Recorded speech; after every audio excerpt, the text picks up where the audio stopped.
to opening ceremonies and opening matches World Cup 3 times. Be NCDA. Wow. Enra Mexico. South Africa Cup mienu omo entimi anti-emu bakokra.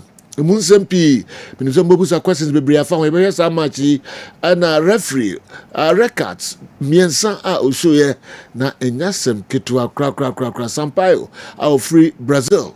And rather than near Papa was our game no more. Pam to second game in the South Korea. And so Czechia, Eshoma Camino, ma omo etimu bakon. And then you may non so pepe Canada and so any Bosnia Herzegovina and so the better so din and Ahmati minim mo amutimi South Korea ni Czechia match no mienu na sa match na baso na enye easy alright Tony menye so utimi men what is already men can't james already Tony Godfather why adwuma hakra utimi da mpacho Tony Godfather enya fatu won se be adwuma na die Tony ma beto so that intimate daytime okay utimi here me that daytime mate na ma hwe match na ho match all right okay one hwe anka baka so one all right minim ni parado etimi here sa match ni bi wow entina and so no mumfa mo messages no mra mumfa mo videos and so mra 059 3231579 059 3231-579. Me try more videos no and some pamcho and your questions. Do no one say World Cup and a befa home and don't just a World Cup go be big a craving episode they can one no problem. But World Cup no basically and by your discussions kakra na fame questions no so no ya answer do no ano e de amamo. Non do aba ni sa Tony Montana mamra way na me head obobo no kakra de breme. Transfer stories. Yeah World Cup but we say no so no hu pa. Obi ono all the holidays or Chile or Ibiza or Chile oh hanu anya call or started Chile in Miami and about to us Ibiza masa travel Chile oh my ni here also best save so bana best save bra Argentina na be ball so no nche Bournemouth or Tottenham or Spurs Intina and so I don't know. All right. Into only ababa na kwa na on in beko. Okay. Baba on stay or camp. Okay. On stay or camp. Okay. So also a footballer. Also a footballer. So free Bournemouth also free. Or be free. Also about Bournemouth. Also about Spurs my team no. Also about Spurs. Enti omo na fa ko right? Debbie. Kofuye cham kofuye Chile so. And your man and come here or pa Ibiza or my yom who be papa. Well, you're in the moon to ya. Now, but me sure someone was stand by no more catch roll. Yeah. Until most of the time, no, but so stand by. Yeah. But not, well. You say be a bit messy. Be a bit messy. Okay. Into your never bad in no echo. All right, Tony. Tell them, may share about the and the World Cup. Ni near that, they can go phones and patrol. You share World Cup now. Nantentem. Ade. Mate. Ade. Anya sanka na mo enianim kakra bi. Oh sir. Kakra bi. Okay, near fire. And Kofi to pass ma biam sheme. Why? Kofi to pass. So criminals no na come. The was bant and I'm say Kofi had only few or asema also there be adwuma ni ntin ma ba. Na presenters kwa free kra na yeba. Na wo dey how much 3 am dey wo dey wa ha. Adwuma ni ntin. Says you go offer na say dey o ba be dey wa adwuma. Oba anchen so na brighton so by. Ay. Ana me ka say ene e ko ni ko. Ay. Om be ko ba bi ntia. Ay. Eno nyime bibia m koto om mienu no. Bright ena to pass. Me ko pi omo so. Ay o wana. Okay, an sheda nyemo. Enti. But me so some be. So ko pi Kim Promise. Ena to pass so. I say nyoma. Tradition goes on. Ya page go kan ho de na asem na say kwa. Jai. Omo de nkran so agya e ofie. Say World Cup ni nti omo so. Omo odwum.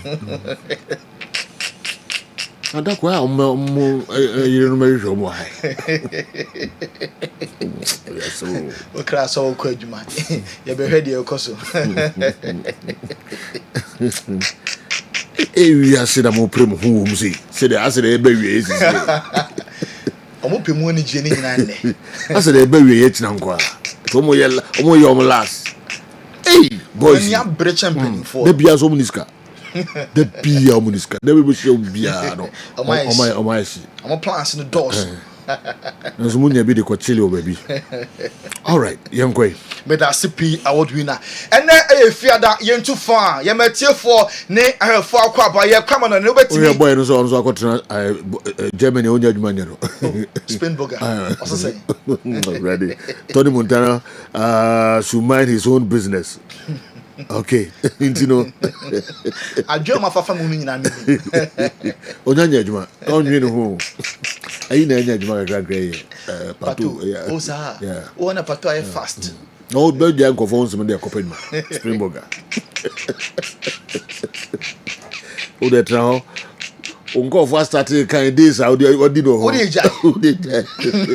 Abusia first started kind. That the call. Time me bra. So, say last month. The last month. Okay. It won't go ya watch 1 month, right? Watch 1 month. Watch 1 month. Okay. On far.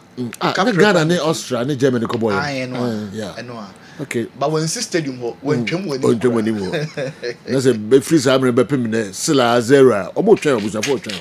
Ana chocho bra yengo. Be sikru ma hwe nim so mo. Me da CP award winner ye kwama no ne he nsama ACC onko for ekro so enra na World Cup no e hyase ye the final comment no so e betoato so sa enra day 1 moti CK Clinton nka sa omo e troja no enen so ye betoa so kama enra Mexico eche South Africa Eshom Kamienu a South Africa omo entimi ante game no ekoso ewo Mexico City Henra match ekoso any all the goals no ana e flow our Kessben television so 3 red cards and the PM Mexico enya baako ema South Africa omo enya mienu 10 against 9 and no any players ahodo a omo kaye e park no so South Africa omo first game omo e dia wo Henra no obia against South Africa because the omo dey yan kwofo e South Africa no na obia echiri South Africa so menya win anti game e call so any winner Mexico for enya ye no ana ye show our Kessben television so and second game about so ene ahomachen South Korea womo eche Czech Republic e show by 2-1 check na a draw first goal at omoto no ana e rolling our Kessben television so from behind and South Korea Ebeteka eto so enya the match winner and boss 7 the live commentary ebeba Bosnia and Herzegovina and Canada beshia ochina ahomache 1 AM US of A and Paraguay and so ebebo enra Africa nyina Obisa South Africa body na so dodo na obia tan South Africa obia South Africa enim guase DR Congo fans bi address Echo Stadium Yes, South Africa against because anyema South Africa for no edeye amanfra for omo krom ho no omo ho ababa ye hin eno DR Congo fans yenti omo say omo support Mexico. Mexicano, Congo, hermano, Mexicano, Congo, hermano, Mexicano, Congo, hermano, Mexicano, Congo, hermano, Why DR Congo fans na support Mexico no? Wow. Almost support Mexico den. And kofu akoya de nu omo Pa. South African see. Obia tan omo to say. And now Nigeria for no so. Nigeria for so back. Omo dress kama. Yes, say be ko nyina na. Ye ko ho Nigeria for so. Enjoy Congo for kakra so. Mama enjoy. Nti no more stadium. Almost stadium ho omo dress kama against South Africa. Mexicano, Congo, hermano, Mexicano, Congo, hermano, Mexicano, Congo, hermano, Mexicano, Congo, hermano. We are singing now in Mbok. We are singing now in Mbok Ntokwa. Someone you correct them group room. Get to us and Nigeria, omo fans kakra so say Mexico, omo jerseys against South Africa. Yenti omo so kakra. Where are you from? We're Nigerians, but we live in England. Nigerian? Yeah. All up in Mexico. Today we're in Mexico. Mexico. Mexicans today, man. Yes. Let's go, Nigeria. Where are you from? We're Nigerians, but we live in England. Nigerian? Yeah. All up in Mexico. Today we're in Mexico. Mexicans today, man. Yes. Let's go, Nigeria. Where are you from? We're Nigerians, but we live in England. Nigerian? Yeah. All up in Mexico. Today we're in Mexico. Mexicans today, man. Yes. Let's go, Nigeria. Where are you from? Omo Niger. Yes. Up Niger. Yes. Nigeria for Omo to England and I support Mexico against South Africa. Yeah. Omo so the omo call for South Africa for now gwa omo power. Wow. And you were to come from England and also Mexico. Mexico to support Mexico against South Africa. Yes. Wow. Ewiase nyina ne omekontokwa. So there cause you bia almost omo hwe no South Africa. Omo.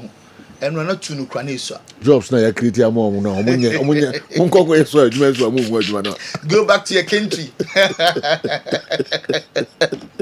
And now South Africa omo enya 2 red cards. Ye behwe red card number 1 and red card number 2 South Africa for omo enya ye numerical disadvantage na omo so far ye winner ekoye e de Emma America wey e first red card of the tournament ye show eno e Sitoli ono de nya first red card of the tournament eno pa ho so a Tampa Zwan enya the second red card first red card eni ye be second one no VAR na ene Sampai ekasa ye say there be on say Tampa Zwan wato nsa enti on show red card eno ana e roli e wo Kessben television so na no ena South Africa omo fan baako o say players we mumienu na omo nsem fataseka coach no don be tournament no nanso nyame na boa say enam referee so ema omo enya red cards eye pa because na omo deserve some call tournament so we entie South African omo fan no.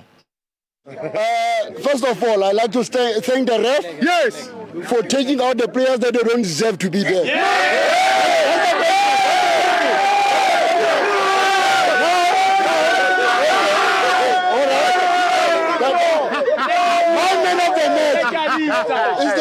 Is the ref?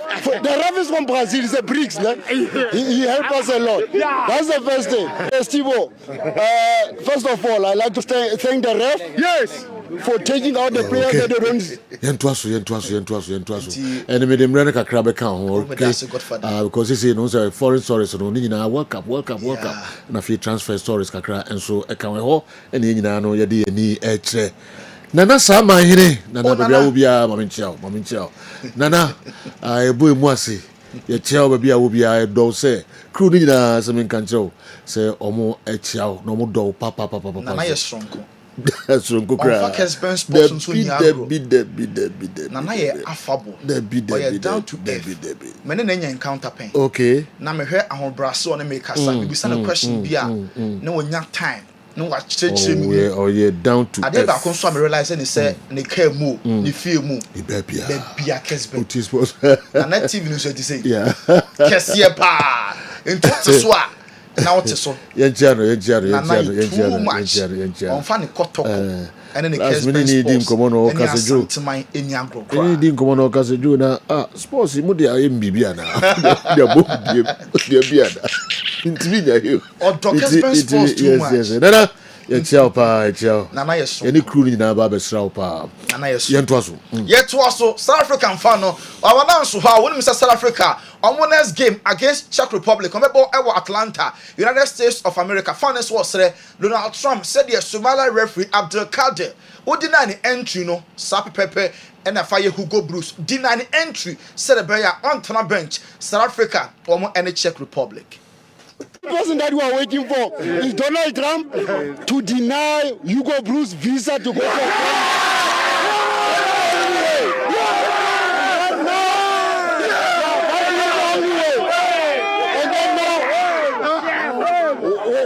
once Hugo Bruce is denied a visa, now you open the Strait of Hormuz.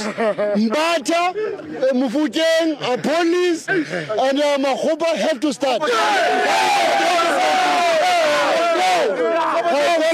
done. That's it. Now the only person that we are waiting for is Donald Trump to deny Hugo Bruce. One game, pe. Yampam Hugo Bruce. One game. Yen deny the entry. Coach, I'm a hailing this. Godfather. Now, I'm fans no start take aside about the game. But I say Enra in some who and occur, you know.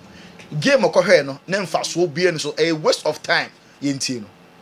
Sleeping, yeah. I mean, the coach approached this game nonsensically, so I won't hide my emotions. You know, when you are patriotic, you have to support the team and you have to voice your voice. Yes. What we're watching today is pure nonsense. Yeah. We started the game, you are defending when you are supposed to send a message that you are here to mean business. Yes. That's a World Cup, that's a big stage. Sure.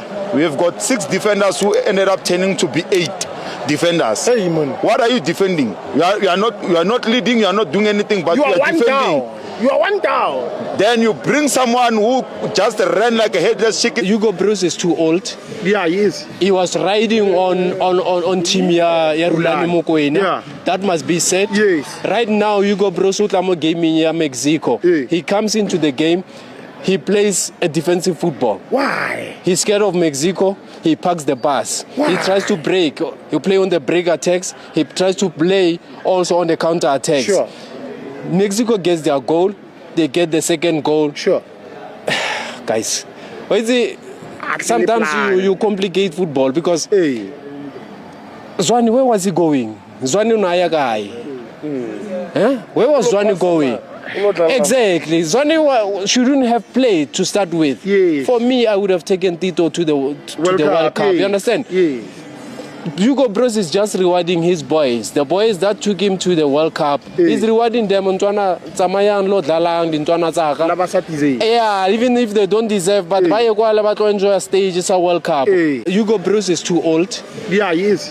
Coach Hugo Bruce knows that whatever happens after this World Cup, he's retiring. He's got nothing to lose. It's so difficult to trust such a man who's got nothing to lose. Yeah. You get what I'm saying? He knows whatever happens, he's going home. Yes, doesn't care. So he doesn't care. So I find it very difficult to trust such a man. Yes.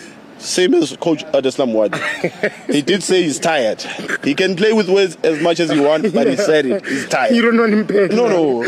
He's tired. Let's not contaminate this with love. Wey South Africa fans na soldier edegu Hugo Bruce so coach no onya de na omo edi na temu pa e bi kwa se tempers one emfa so be ni so de ne ba so de na obeye ye o de yen san kan ho first South Africa na okasa ye about the game say a waste of time say be yensem hunu no ko hwe no yensan tie ni kakra. A waste of time and a waste of sleeping, yeah. I mean, the coach approached this game nonsensically, so I won't hide my emotions. You know, when you are patriotic, you have to support the team and you have to voice your voice. Yes. What we're watching today is pure nonsense. Yeah. We started the game, you are defending when you are supposed to send a message that you are here to mean business. Yes. That's a World Cup, that's a big stage. Sure. We have got 6 defenders who ended up turning to be 8 defenders. Hey, man. What are you defending? You are not leading, you are not doing anything, but you are one defending. Down. You are one down. Then you bring someone who just ran like a headless chicken just to get a red card without even touching the ball. Timbers one. Why? I mean, you watched the game during first half. Yes. They are leading us 1-0. Sure. Why don't you come and make tactical changes in the second half? Yeah, true. I mean, he brought the likes of Apollos at a very late stage. Coming here, it was just a waste of time. When you say Ghana, Nigeria, and you lose so much, you know ya pa. This is South Africa for the day. Serious. Omo tia omo country na part. Yeah. Atenie. Don't know the uncle. Also, or the Ubia or the dressing the tree who said a chicken. I'll buy it. Every come qua. One only no veggie red card. And for so be any so. Who go through some soccer? Why the tree was a chicken?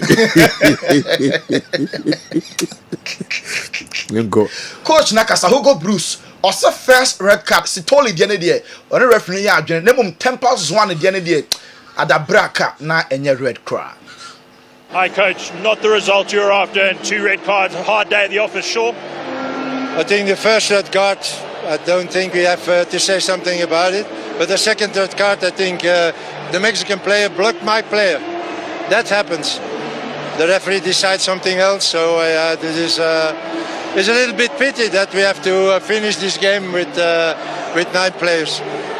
How much did you think the occasion and the atmosphere played in First the game red card today? there, Argentina. Second one there, on the referee no enya adwenekua. Hugo Bruce no. Ian Wright or Arsenal and England omo legend. Or say no South Africa omo ameye hu. Omo qualify for World Cup no and when the jam de begina park no so omo entwato Ian Wright Arsenal omo legend no enra Koko South Africa.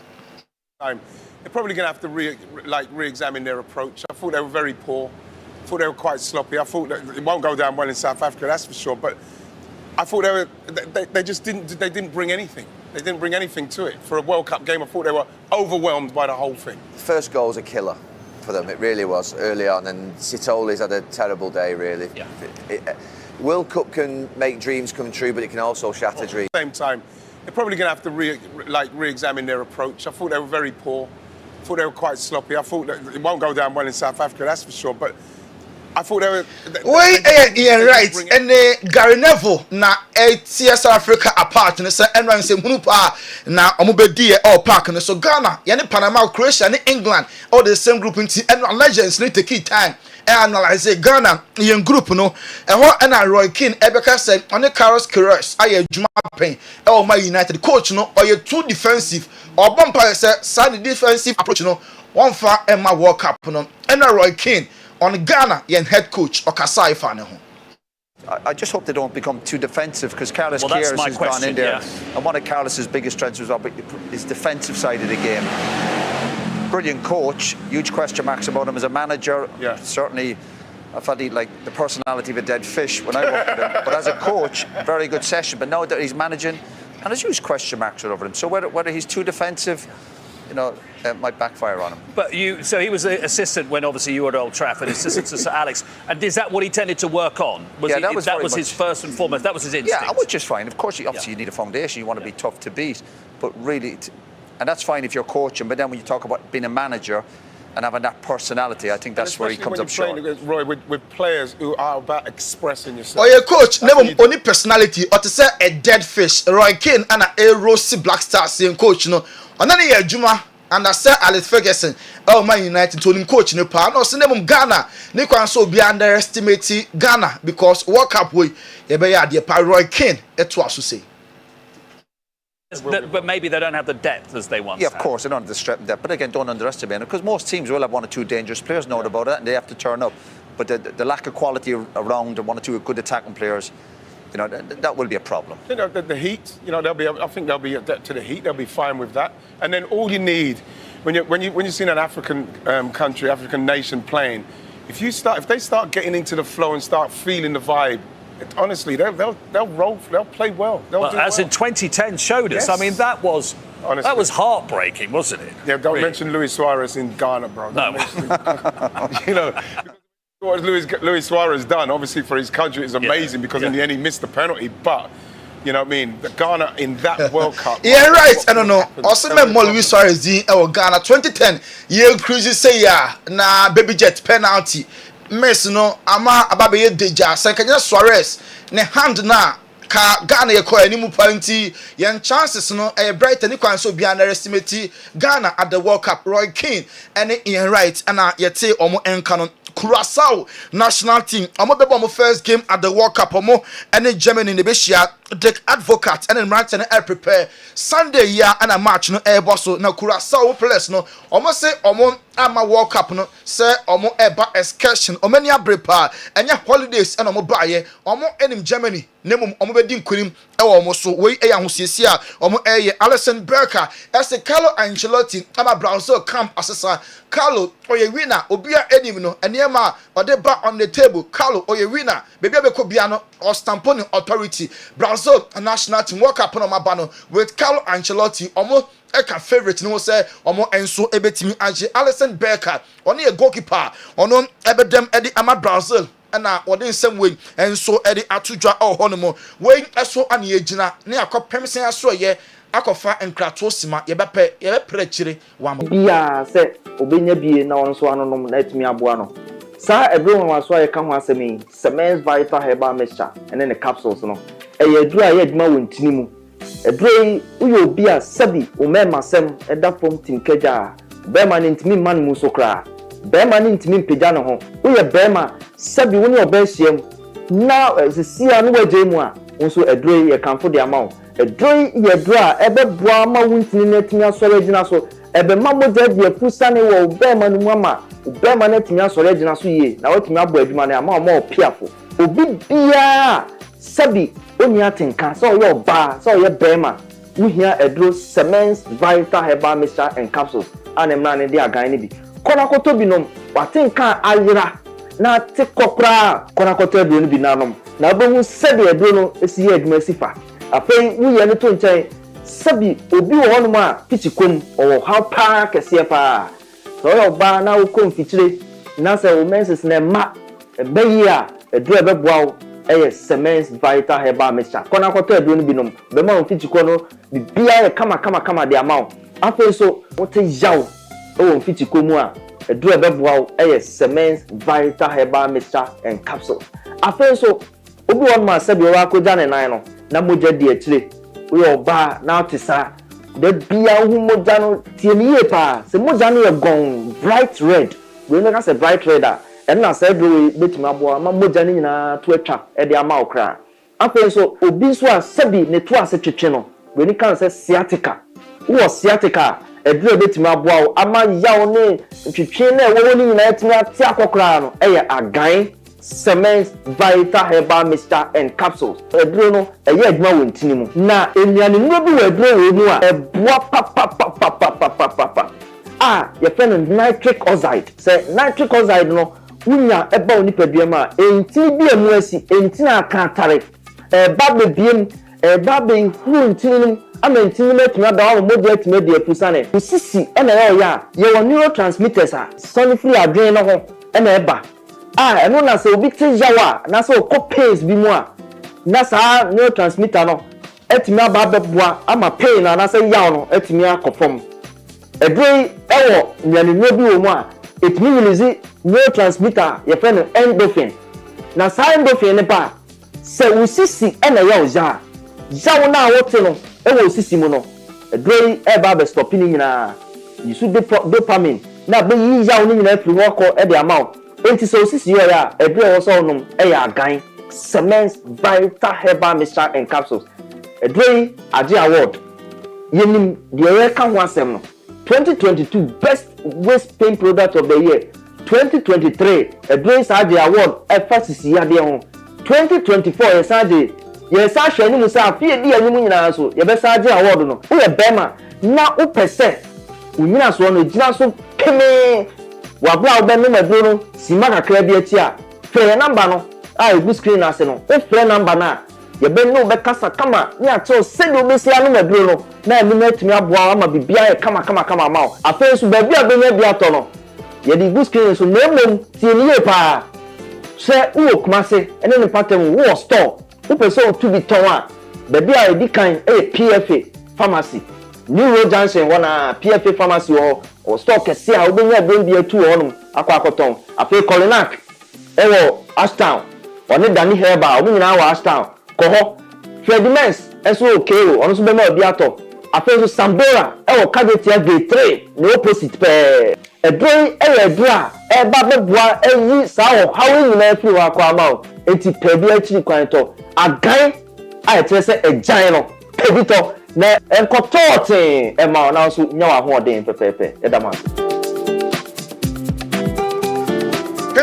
Pemsign Cement Vital eno le drone di agan ne mrane yenko pebi ebedi akagiramu na ebeboan yie papa yenko Argentina World Champions omo akache Leo Messi ene ne mrane ne prepare edabrada na ombebo mu opener omo first game omo any African opponent Algeria ena ebo Leo Messi ene Argentina training session na course no ana ye show our Kessben television so Mikel Merino Arsenal any Spain player na odi to just Spain ebo football na nim ne dia na World Cup no ebe show bia so asesa nsa na game na nim se Spain for ebo no eno no mebo dia World Cup no bien ho a obetimi edi Spain tiko enso aka from Mark Cucurella Raskuku Chelsea any Spain defender wose nyame ya adom na se Spain wini World Cup na obeye coach Luis de la Fuente tattoo ede ato ne body wey promise Raskuku enso ede amobi biara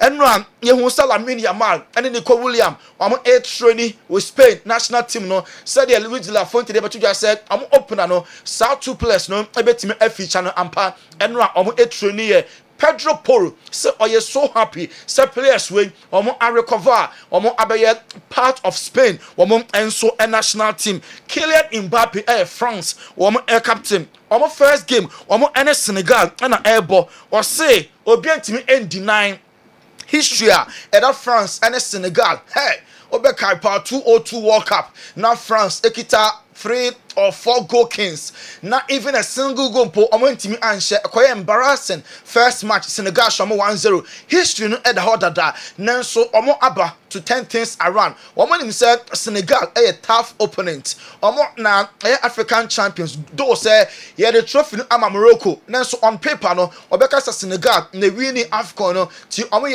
strong opponent match no be hu nanso France ebedi nkunu oye no share ball say France mining nyina no on the 20th of July, Endruno na omo befia omo the World Cup trophy no na any fans no enso ebe celebrity Ousmane Dembele PSG and France omo attacker or say Mbappe criticisms chibanko for last no most of them emfa kwemu Mbappe ontesa onye boni bia kra na obia edinatem mo slow down na World Cup boy Mbappe ono be X factor be make difference all France omo enso national team Portugal omo midfielder João Neves wakasa o say ebe fe so World Cup boy omo bebo ama Ronaldo enso team age what the Champions League back to back with PSG now in the focus how what the Portugal ene Ronaldo ebeje World Cup no João Neves ana yehwe no our Kessben television so yanko club issues PSG omo ene Jordan ewie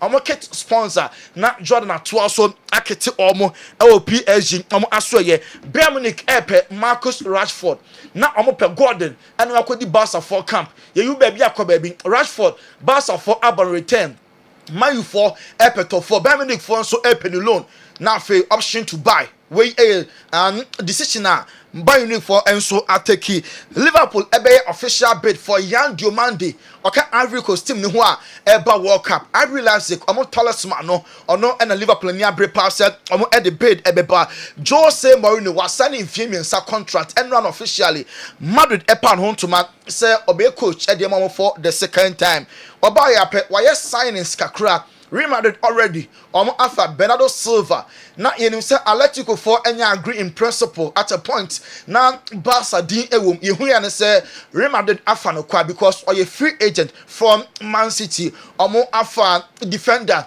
Kunate free agent from Liverpool now akoto Dumfries every Inter Milan Jose why signing kakra Real Madrid enso asoye Rodri's in the concentration is about the World Cup Real Madrid, Man City, obeste obekoni nyina no on fan attention enso enko the other sorry so enra sokwa overhead na say enra bobo na enye izikra Ghana fobi enso be support Mexico wabra na African opponent ejuna okwa no South Africa obi ase omo support omo yenti Ghana for enra omo ebe South Africa against.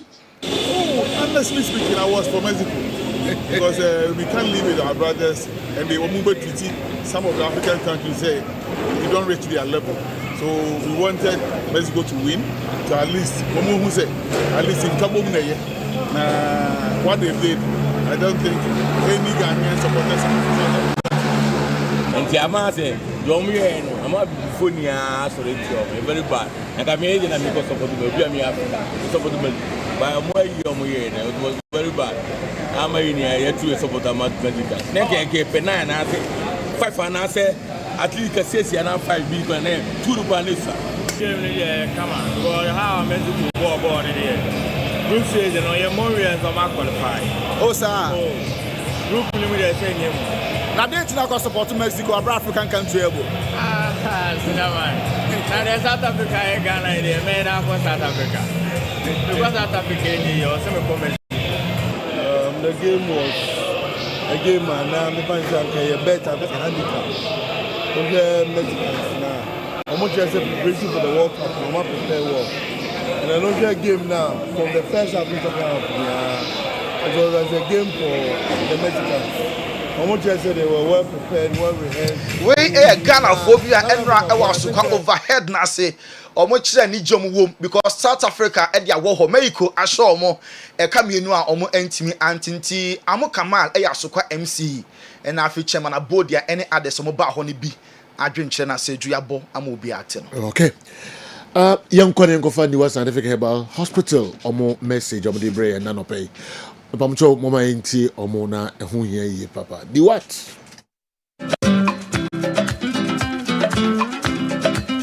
Dr. Nimoni said you wouldn't ni what scientific hospital no. Yare biara obi efema onia no ye no. Eno na Nyankopon enam menema doctors for so eye a research about enhaban Nyankopon e de adom ye eye enupapa Nyankopon adomunti. So ube piem woni what scientific hospital nkwade a yare bia wo fam bia no. Se empo ewo mojam ne esi ni aduro kra Onyankopon enam yenso ebema ho atɔ kra. Ya so ha de nyese wo ba ya sabi ni atam edu de amaw se de kokono na emum ye do to afidi so me afidi ni omu hwehwemu me ye hu adepote e de ya de ne brewo na se me hu enya ya re ne di woni badua no so te be ye so ya na ma wa to ya de ase wo de e di ni se ni badua se wo to ya de ase a utimi tu ase ntem Obani what scientific hospital Dr. Fobi su ya dwuma ne say enubna eni no tan a obo ade e de dwumye no yenye mu hwemu na fe enwenu akasa e wo ma friends fight no yen struct say enwenu no na yen fan frame no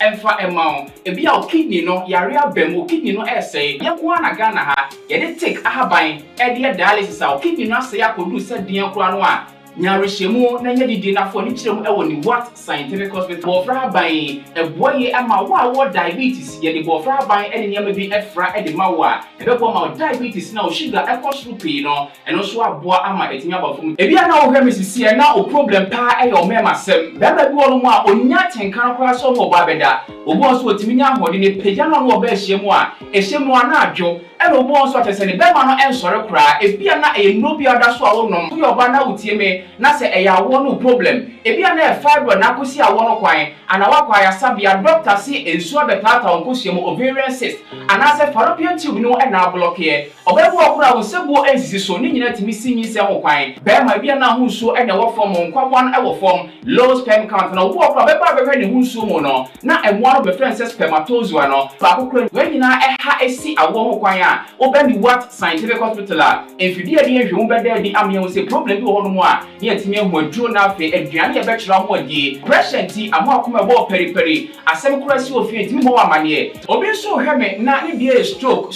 akawa to mpam ye kwa wo ye ba wo so ntimi okasa na pampan boni bi akyire ye no halitosis yade ba ko a ya no wan obi opewase obetimi akade akyere wo a ade bedi unya okasa bia na obi atwene hwene okoda na nyimre oda odwonso antenti ye papa mo mpanifo no e free 40 50 60 years e kwa ni mo no o prostate na ye kese prostate enlargement e ba sauda odwonso antenti mo nyonso bebransa na ade akye e mane nka achi eme nkofa catheter ahoma nkoto ba memo abusuafo bi ebere nti manya adagye amo ya de a nyadidie seni what scientific hospital Ghana ha de o pa ya sabe ya dia ba frim die fidie e de twe enubna ena fa ho de ni fra haba mu e de saw ya de mawa na eyeni what scientific hospital yiwo Kumase atonsu Monaco junction ya Dansura bank no ene bi eni hwe enkran so ye ma 7 ye ben Janet Corner dan no 0244 087687.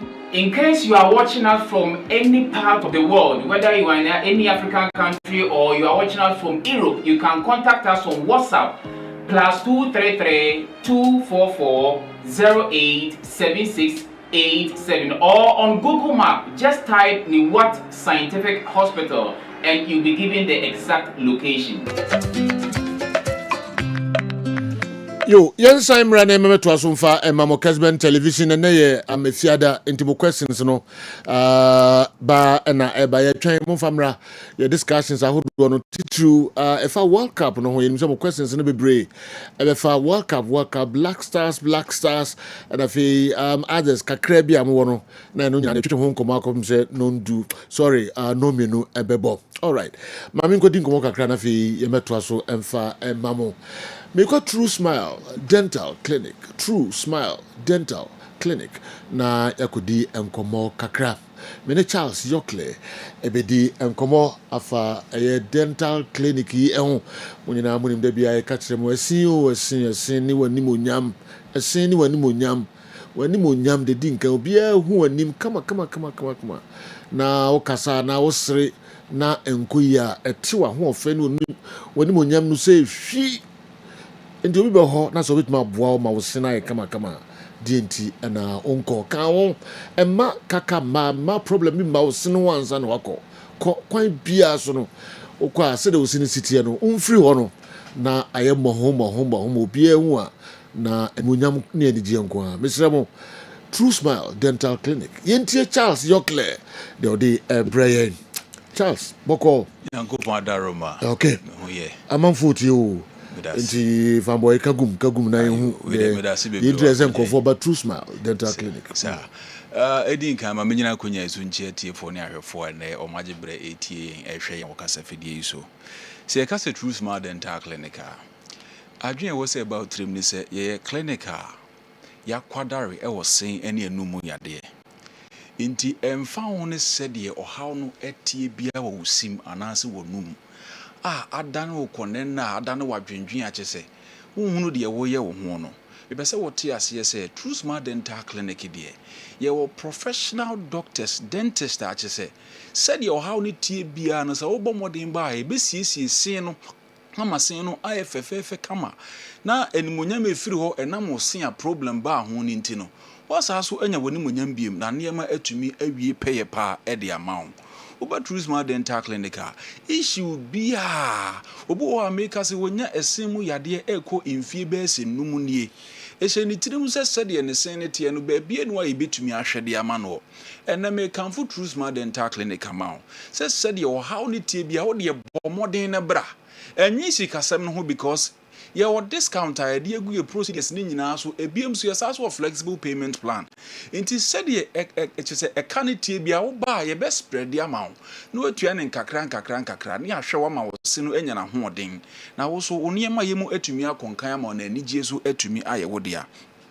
said ye de bia ye no no enaso me pese sua de kakra na wo so nya bibi de bo ntoma no na wotu ho na mo aboa ma wo se no apomodin atumi awie peye and me pese kasafa one of the common dental problems a nkrofo bebre na etete nkrofo bebre na tena wona nigye so na enye problem bia say halitosis eye empampam bone a egini panum eboso na san komotwetwe we mu no me kasafa said the halitosis na de ban sifate kwan e fa so eba ni panum ena biemu nso kwan a ye befa so e betumi atu ase amawo na wo se no etumi awie peye na ansa na ye bebo awura ye nkomodiem no bomodin fa ye telephone number sei na me kasa wi a wafre ama ye di nkomo na emo bi etwa se ye de boa no etimi di aboa wo ye number sei 0599 22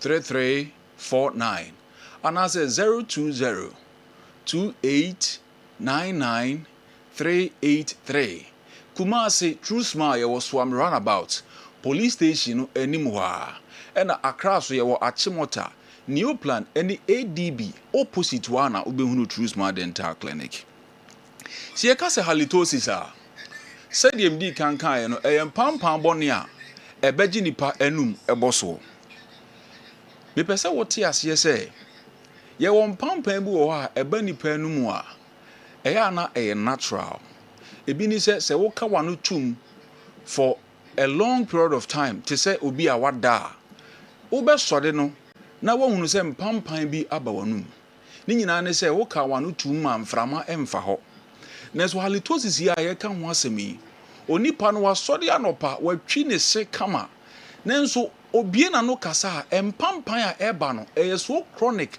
a kyese ano edene pa yi a ɛha adwene pa saa halitosis yi America ho asemi ɛha nipa bebre na di nipa bebre nya sesi America say obi relationship aye basa enam empampan boni bi a ɛwɔ nanumu o hyi ababa wa bi anka ni gye ne ho anka omo keka awade asem nenso oni ababa wa ne kasa na asa ababa wa ne pentem amansem na waka ne kurages wa twitwa so ni nyina ne sɛ empampan na efiri nanumu ɛba won komodie num no ɛma ababa wa ne emfili comfortable inti ama chesanka relationship anke twasa anke timisipi no say aye basa obi call interview chese questions aye busa no kansem na wo kan nka eto asomu nanso empampan a eba no ama de wo interview no feel comfortable kra no watimi focus won nsem na wo kan no obi wo ha wo gina nipa mu kasa edi ne dwuma die wo ye sofo wo ye panyini bi a chese wo oda busua mu abere bia wo gina nipa mu di ne dwuma nanso na mpampan bone aba na numu nti no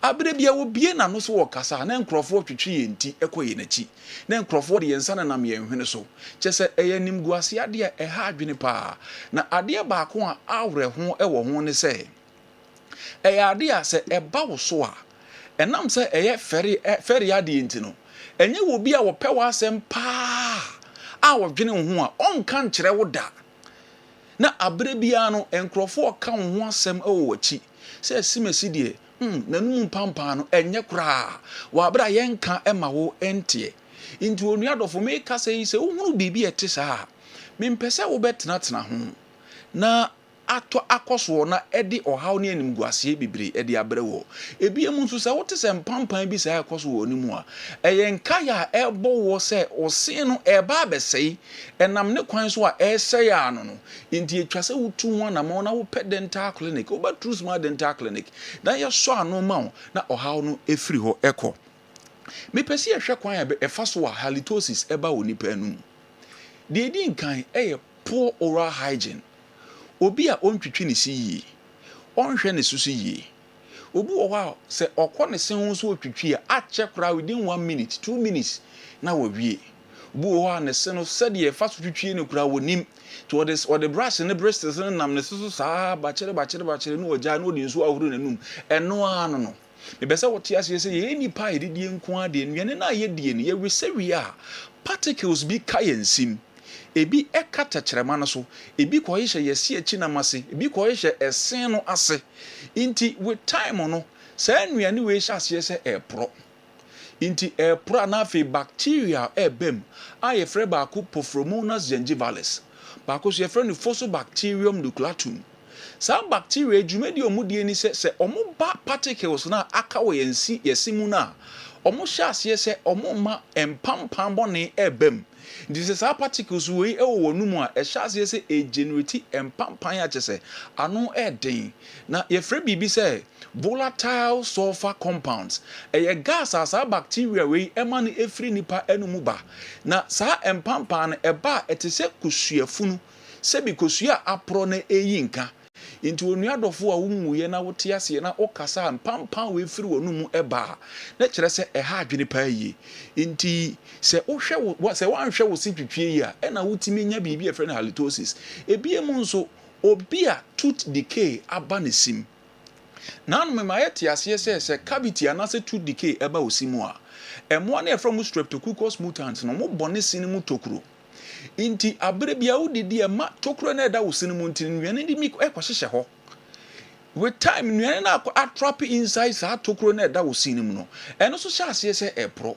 enyina yesu nim sɛ aduane pra eyinka inti enam so nti betimi ama pampam bɔ ne ade aba wonu mu betimi nka tokuro bia bɛda ne sim wayi nani sɛ nyɛ hwee mepɛ sɛ wote ase sɛ ebetumi de halitosis problem aba inti mentena ho bɔ modern brand ye nhwɛ ma wo ebiemu nso yɛfrɛ yade bi gingivitis bu ogitum sɛ wotwe ne si bia na mogye firi ne si achi na mu ba bu ogitum sɛ toda ne si achi na ne timi hye nsuo na apai na asɛ the foul smell bi scent boni bi eba na wayi nani ni nyina gingivitis issue a eba simu a kyese a generate halitosis is ohunu bibi sa mentena tena wo se wo twe wo se na se moja firi wo si achi na mu ba edin pampam boni na eba besre wo so se ohunu se wo si achi na mu hyenzuo ho ana apai na ayekura me be se wo te ase se wo tena tena ho edin pampam boni e na ebebre wo de to so biem enso eye obi a wo smoky se wo smoky bibria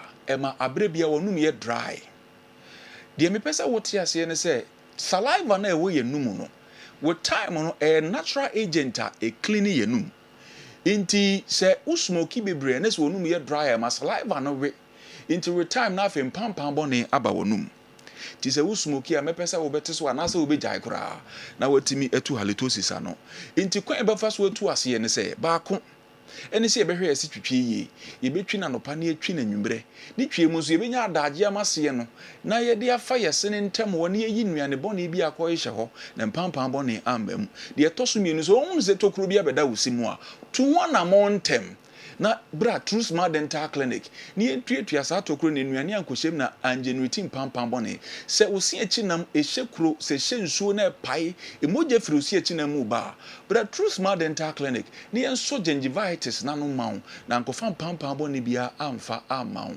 na afezo you proceed e be friend scaling and polishing obo wa wo twini sim all right but okọ dental clinic ache intipatigos nkete na aka de sinimu no ache ho adane car clause ache se agency mpampam bone se wo buy the scaling and polishing be yi sa fini nyina firi wo sinim ama wo sen no emu ada ho kama na okasa so a wonu mpampam no ayehwam ye de eno to nchen a se wo sen color na asesa wo sen na husu na adane yellow wo buy ye be use teeth whitening e de aposen no ama sen no aye fita e de amount se wo se ba ko mienu miensa ana de bro sa na etu a me pese wo te ase se wo ba True Smart Dental Clinic a betumi afix wo se no ama tese ene wo natural teeth no aye pepepa e be ye de ne se obi be hunu se wo se atu amwa kwa akosi ebie mu so wo se ne se kwan de dantem akese akese ne se abre bie wo gina nipa mu kasa na eye fede ma wo a bo modern bra na enyi so braces procedure ne fa correct sen no na esen no enhyehyɛ kama me de me nkomodi ni ko na wie no me pese wo te ase se ye wo flexible payment plan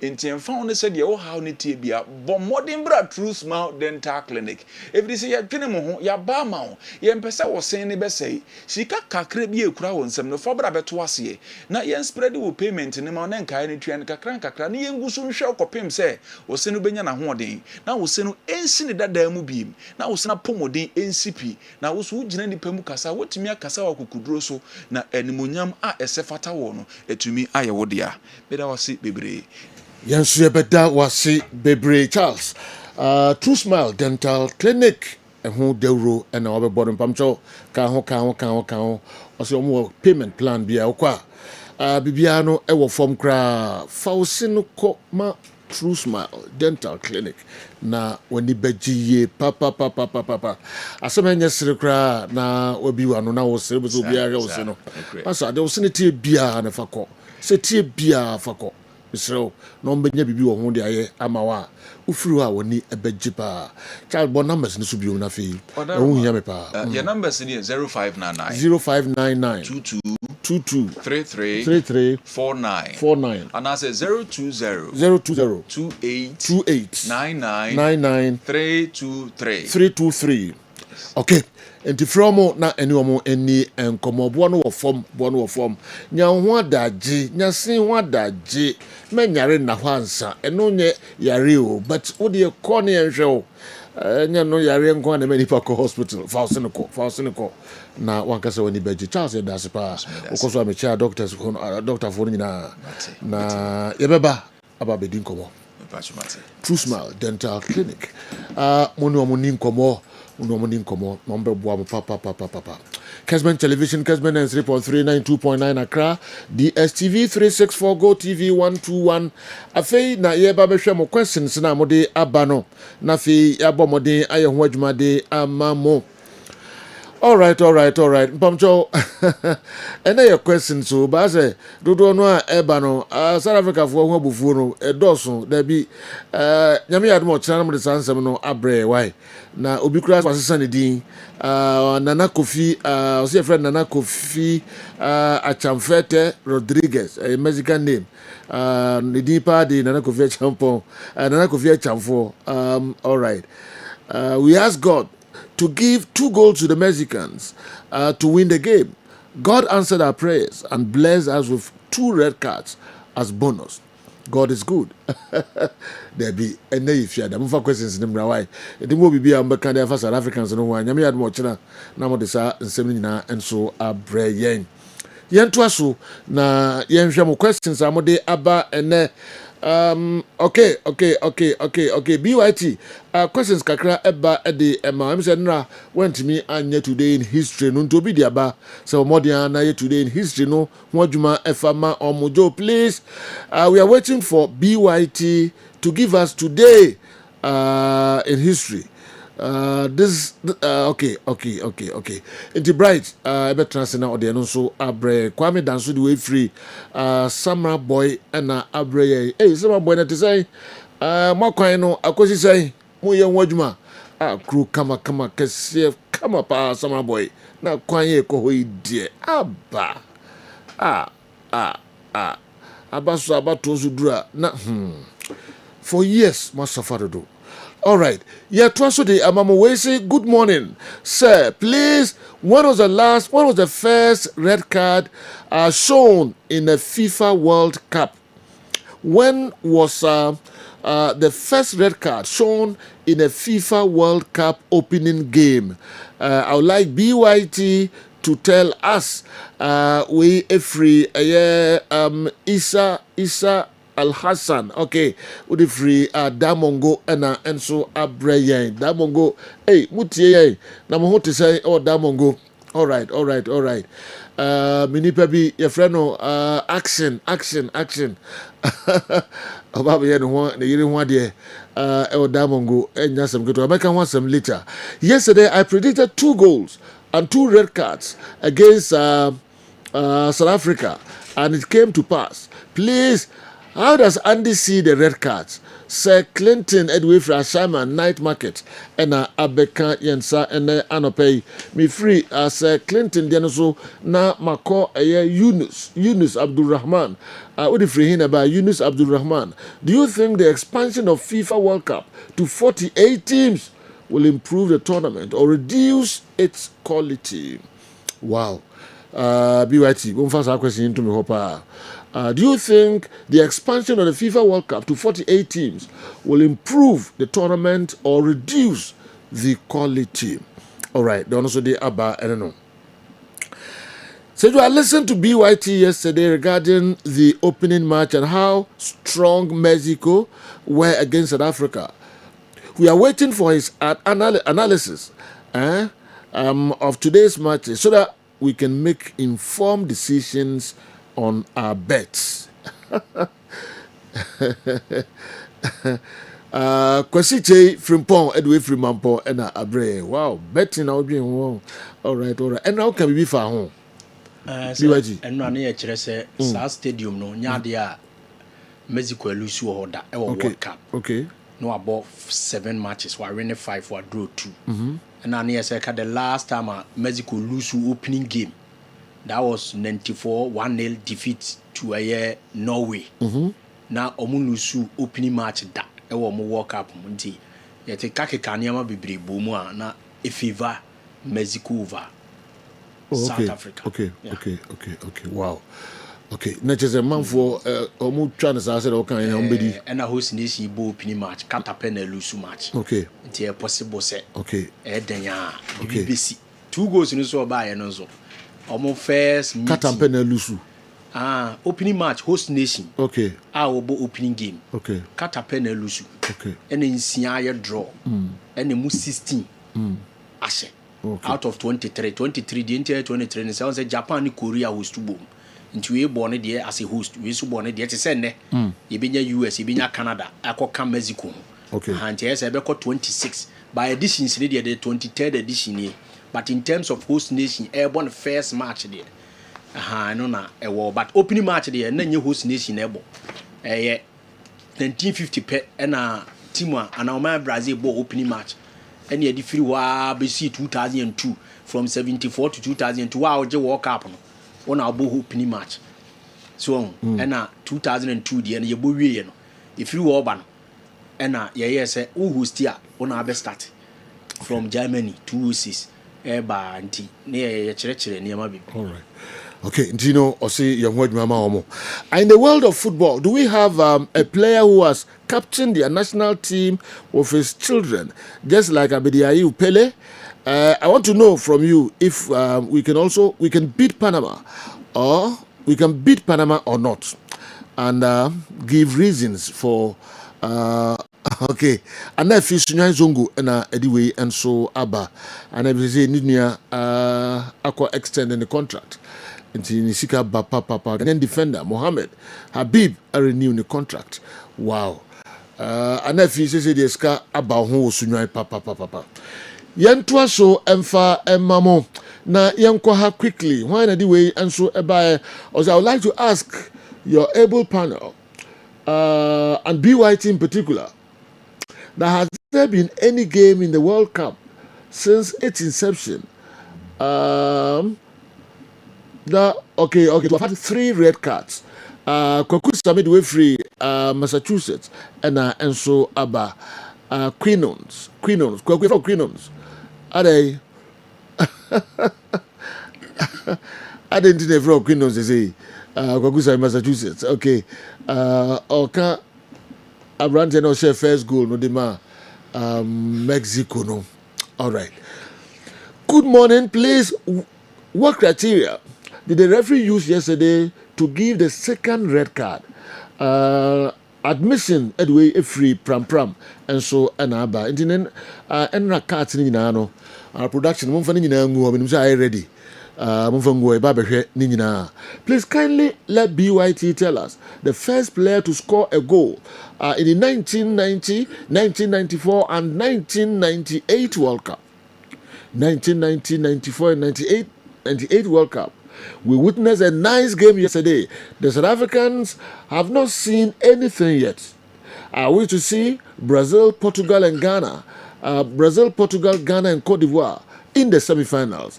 What's Andy and Dr. Franco Naro's opinion on that? San Francisco Grace Light Educational Complex, Ahima Kokobin, and Ediwe, and so Abreye. Ghana. Semi-final. Good morning, Joe. Yesterday we witnessed Ben of Anko. Okay, it was no day. Yesterday we witnessed a very historic continent-spanning spectacle opening ceremony in Mexico.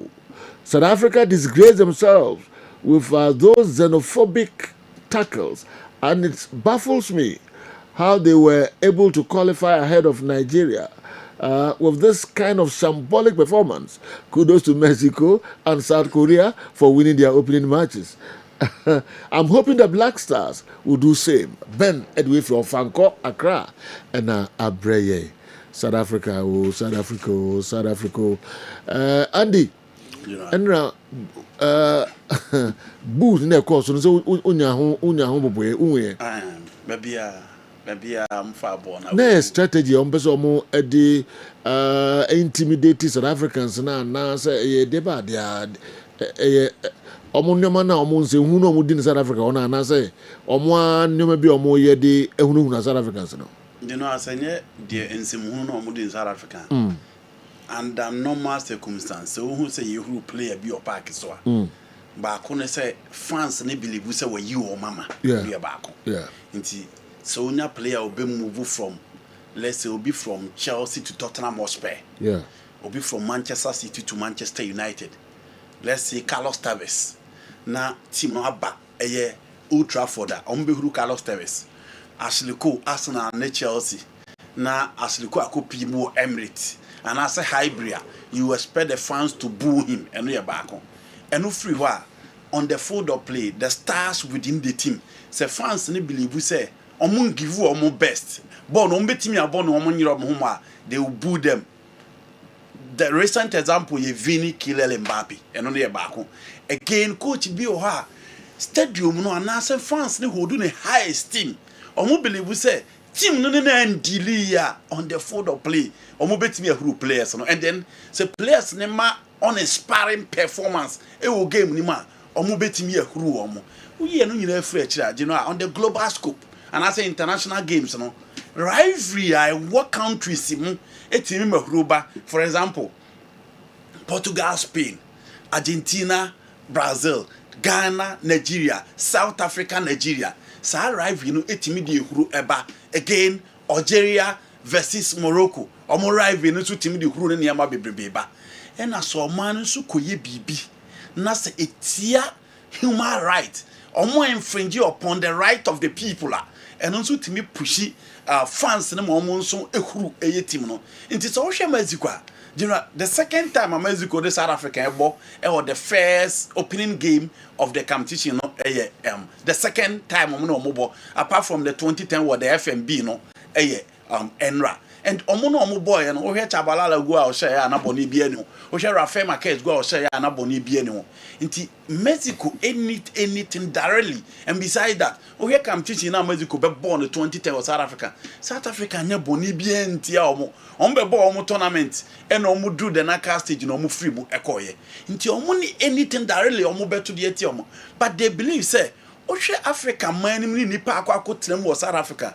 Any the South Africa for ni yetia before wo krom ho na omo believe say a human right. Indi pa fa ahodie na omo tietia so. Enti ekwan a omo fa so ahye omo ne nema mi no one. Say omo be intimidate players on the field of play by buoyed and I say obi agebo na who and say yo omo nim say South Africa team ni here with exception of few players in terms of exposure. In terms of the biggest stage of football, how many of them let me arrive? One of the biggest stadium in world football, 94,000 capacity stadium at the FMB. But the Azeska Stadium is iconic, history, monumental, iconic. Ubetimi akan se bebre afan, but FMB unya bebre fan kan. Inti kwa no mbefa so make sure say South Africa for no intimate settle on the field of play based on the level of inexperience o team necessary do. On be huru omo because of any mo my okro mo e dey tietia human rights. Enu ti na enu agino no mo huru omo. A lot of people were propagating for the inclusion of local players to the Black Stars. I guess you saw how the South African local players struggled to deal with the pressure. Is it because the stage was too big, or it was just the usual error from players? Ura Kwame Toronto, Canada, and so Abre Ura Kwame, Bigidi pass of Bukako here, Black Stars. Yane Panama game no Yami Adma Ukrede Beye, Nessa game no Ebaso, Yansu game I didn't kind of know. Good morning, Kessben Sports. Ghana and Panama. If you are to give me a combined 11, or okay, what will you give me? A combined 11 of Ghana and Panama. Esiama rated. We free South Africa, Durban, and Abreye. Hey, Esiama rated. I want to grow more day. We are safe there. Esiama rated Durban, South Africa. We are safe. Me passion. Some test me. Chrome hot is saying I would want to know. Umba. Okay. All right. Yanje we enjoy. BB do Africa for your number. We are waiting for your World Cup predictions on the winner of this year's tournament. Okay, namudi ayade ebeba. Why? Don't worry. BB Koforidua in the eastern region. Me free Koforidua na maba ehinfa anochi tree Bible inside Breman UGC. Good morning, Sergio and the crew. My question for today is: was Portugal a big football nation before or after Cristiano Ronaldo? Okay. Portugal. Yeti omonkano. Before say Ronaldo be start football ama Portugal no. Na omo football maya eso ana. And so omo be kese Ronaldo ebi wura mi. All right. In the world of football, okay. And if you the far, not the far. What is that? Mamin call the next one. Danny Edwefi Accra. Please, my question is, Has Ghana ever had a player like Abedi Pele? Can you give me some of his best moments in his football career? Abedi Pele has on the best moment in his football career. Abedi Pele, wow. Hansen Diwefri Nkranza, please, what's the meaning of Mundial? Again, will a country take the original cup if they win it 3 consecutive times? Okay, Hansen Nkranza, Unaudiwe, and so Abreye, Uti Mundial. Tutu, Udiwe Efri, Tutu, now at a year, is it Ayanapa? Cyprus. The city of enjoyment. Good morning. Okay, General. Okay, what's Cyprus, eh?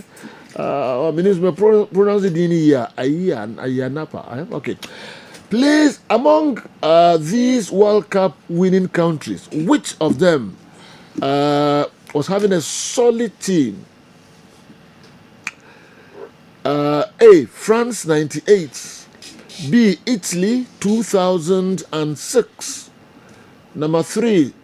Spain 2010. And South Africa. Okay. What can you know? France 1998, Italy 2006, and Spain 2010. South Africa should go home fast and secure their jobs. Go home. Ready to omonko fie na omonko for omunyuma no. Vise nipa no so atepa nyuma no abu o say. All right. Yesterday, a few minutes before the start of the World Cup, TV stations claimed to telecast the opening game were off in transmission.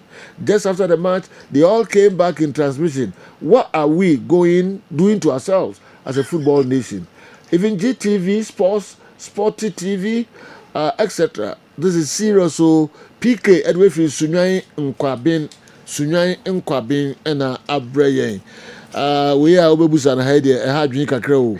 So, meaning some info numbers in the manner corona fee. Seriously, I don't know what happened. Minima, be a technical HSB. Good morning. Yamfa Weiso Emra. I was so happy that South Africa lost the game yesterday to Mexico with 2 red cards, which will affect their next games.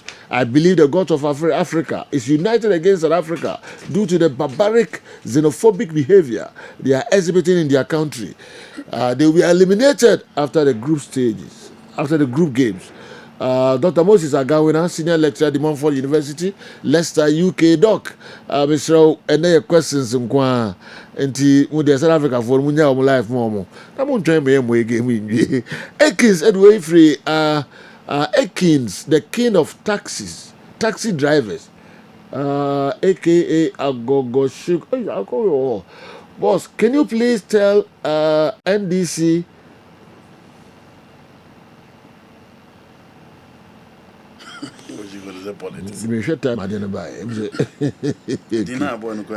okay, I'm say morning show no the better abedi program we so. Okay.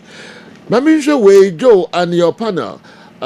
Please, I want to ask Andy Kem to rate Brazil's performance in this tournament. Greetings to you, Sergio, and especially my favorite Andy Kem from Kwesi Jupiter. Achim Asene Unadiwe Abreye Kwesi Jupiter. They didn't know one. I should rate Brazil performance. Yeah. But it's more match. So, I'm on the Bawi. Okay. Yeah, it's an episode. All right. Fifi, the Frenchman, actually, Mundial, Nasa, Ubiazu to me, yes, Mundial, Fifi, say, actually, world. Inti, Yanke, the old Babano, Beckham was Fifi Utia, Kawa, say, Ubia Betun, Kawasia, inti, where them said them. I was above 11, and 11-12. But them say a free one, a free Friday, I see in the advice you be. Oh, the much is not there no a free. 11 a free one. Oh, okay. Free one, I want to know. Sir, TV did not jump what you. See, they are good morning. How no go see na o ka che say onu obi a boss ni nsuro no ati. No, bata ba. Oh no obi na be ka che say o share fifi. Fifi ka che say ha wahab wo fa simako. Ozo wo fa nsuro no ati. Roba betu ya bokuma. Oh bata ba. Aboku pedi aboku. Okay. Before Cristiano Ronaldo, there was a Eusebio born in Mozambique who won the Ballon d'Or. He helped Portugal place third in the 60s. Combinata Soldier Man, anyway, for Akoti Junction and Akoti Junction, Hinfa. I heard the South Africans are saying the USA should not give visa to Hugo Bruce for their next game in the USA. Can Andy Kem explain why the fans are saying that? NASA Ventures Dunkonofen and a page message we and so they are braying. Mashed NASA the anomamin called the Twasun 10. Can Andy do all the 10 African countries in the World Cup best 11 for me? I want to know how many Ghanaians can make it. Nana Safo, Westland, Accra, and the way about 10 countries, African countries, or per combined 11. Semenyon Kwana be making. So, okay. Semenyon Kwana be making. Okay. Semenyon be making. Yeah. Semenyon be making. We should call it in a what? Pia Semenyon be making. Okay. The position or bono, or bad left, or bad right. Only look more better wins and Pia because I do. Even today, Semenyo ball or bond. This is Salah of all people. Grab movie. Okay. This is in Semenyo ball or bond. Salah of all people are movie. Okay. This Semenyo will make it. Okay. Yeah. Wow. Okay. Entina and also I don't know. And I still no be. So Semenyo then the second part of the question. No, first part and also 11. Say, you want me to make do a combined 11 of African teams and see if. Then the question is centered on Semenyo. Oh, okay. If any Ghanaian will make it. Okay. And I'm saying Semenyo will make it. Okay. Yeah. All right. But still, I prefer 11. No, okay, no problem. So who feels about my first 11 now? That question will be Sunday. Any problem, I'll do it. Okay. I want to know from your crew. I want their idea on the officiating of the opening match yesterday. I think the referees are being too careful. Okay. We a free Supremo Sprinters Accra on the way and so a brain. I'm Coutinho from Tachiman. Please update me on Liverpool and Darwin Nunez transfer. Okay. Now, all right. We a free Tamale Kingsley na the way about Tamale. There's no letter A in the word Morocco. But whenever they are playing football, it's abbreviated as okay. Morocco, okay, MAR. So where from the A? Why? Can daughter help us understand it? Yes. Morocco. All right. In the end, also South Africa's goalkeeper and our local keeper. Who is better? Maxwell, anyway, free Lekma Accra, Maxwell. Also, Chese. I know is Rodney Williams. And Benjamin Asari. I know is goalkeeper in name in Ballon d'Or. The best goalkeepers in the world. And now the Ghana local goalkeepers. Natiti Kikura Odu Rodney Williams. You know Williams. I'm sure the question is stemming from Enra performance. Be a non manager. Now, a young baby or Messi goes. So, Sarah's baby or Messi goes. I was the Bocote. Okoyeno Mexico. I said, also the Bocote or Mexico. And I'm moving. That pass no the chain. It is another Ujina, so they are getting a Ubuza. As I said, in terms of class, Dandy can. Now, would I say, compare Williams? But maybe you're hearing the performance in Ra. Yeah, okay. And he was solid. But I said, do so one penny in a hand too.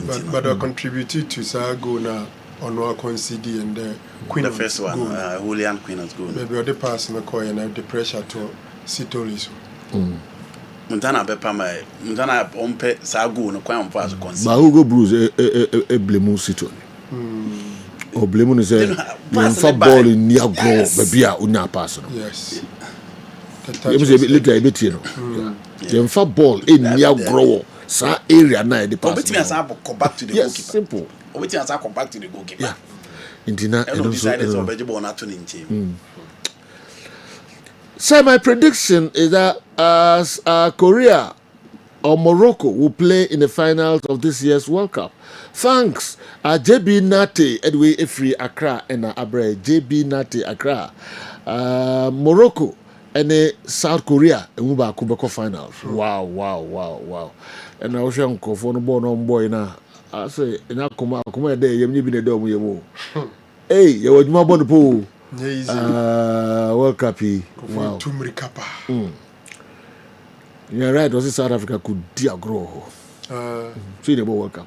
Last year, you qualify in jubilation on Kuano, your man prepare.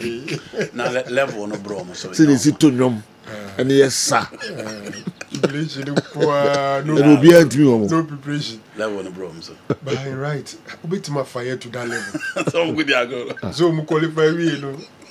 Celebration on my preparation on my back. The wrong woman to use one statement that we read for.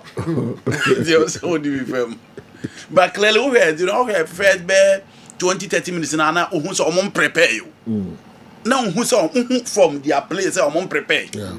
Shamokwena, that's all more border. And no crap, actually, no baby, you know. Prepare. Meanwhile, they were told that the Ansa number was the first 20 minutes and looking at Mexicans and no pressure near Dinty, making sure they won't concede. And Mexico is almost our experience at the World Cup. All right. My Yentuaso. Chairman Moro, Phones Enterprise, as a man can say, I'm asking Ghana Black Stars, have they played? You know how they're to was she passed it to. Yeah, I'm on video no she passed it to. All the space in the Roland Williams and there. Yeah. Almost echo here. Everything. Yes.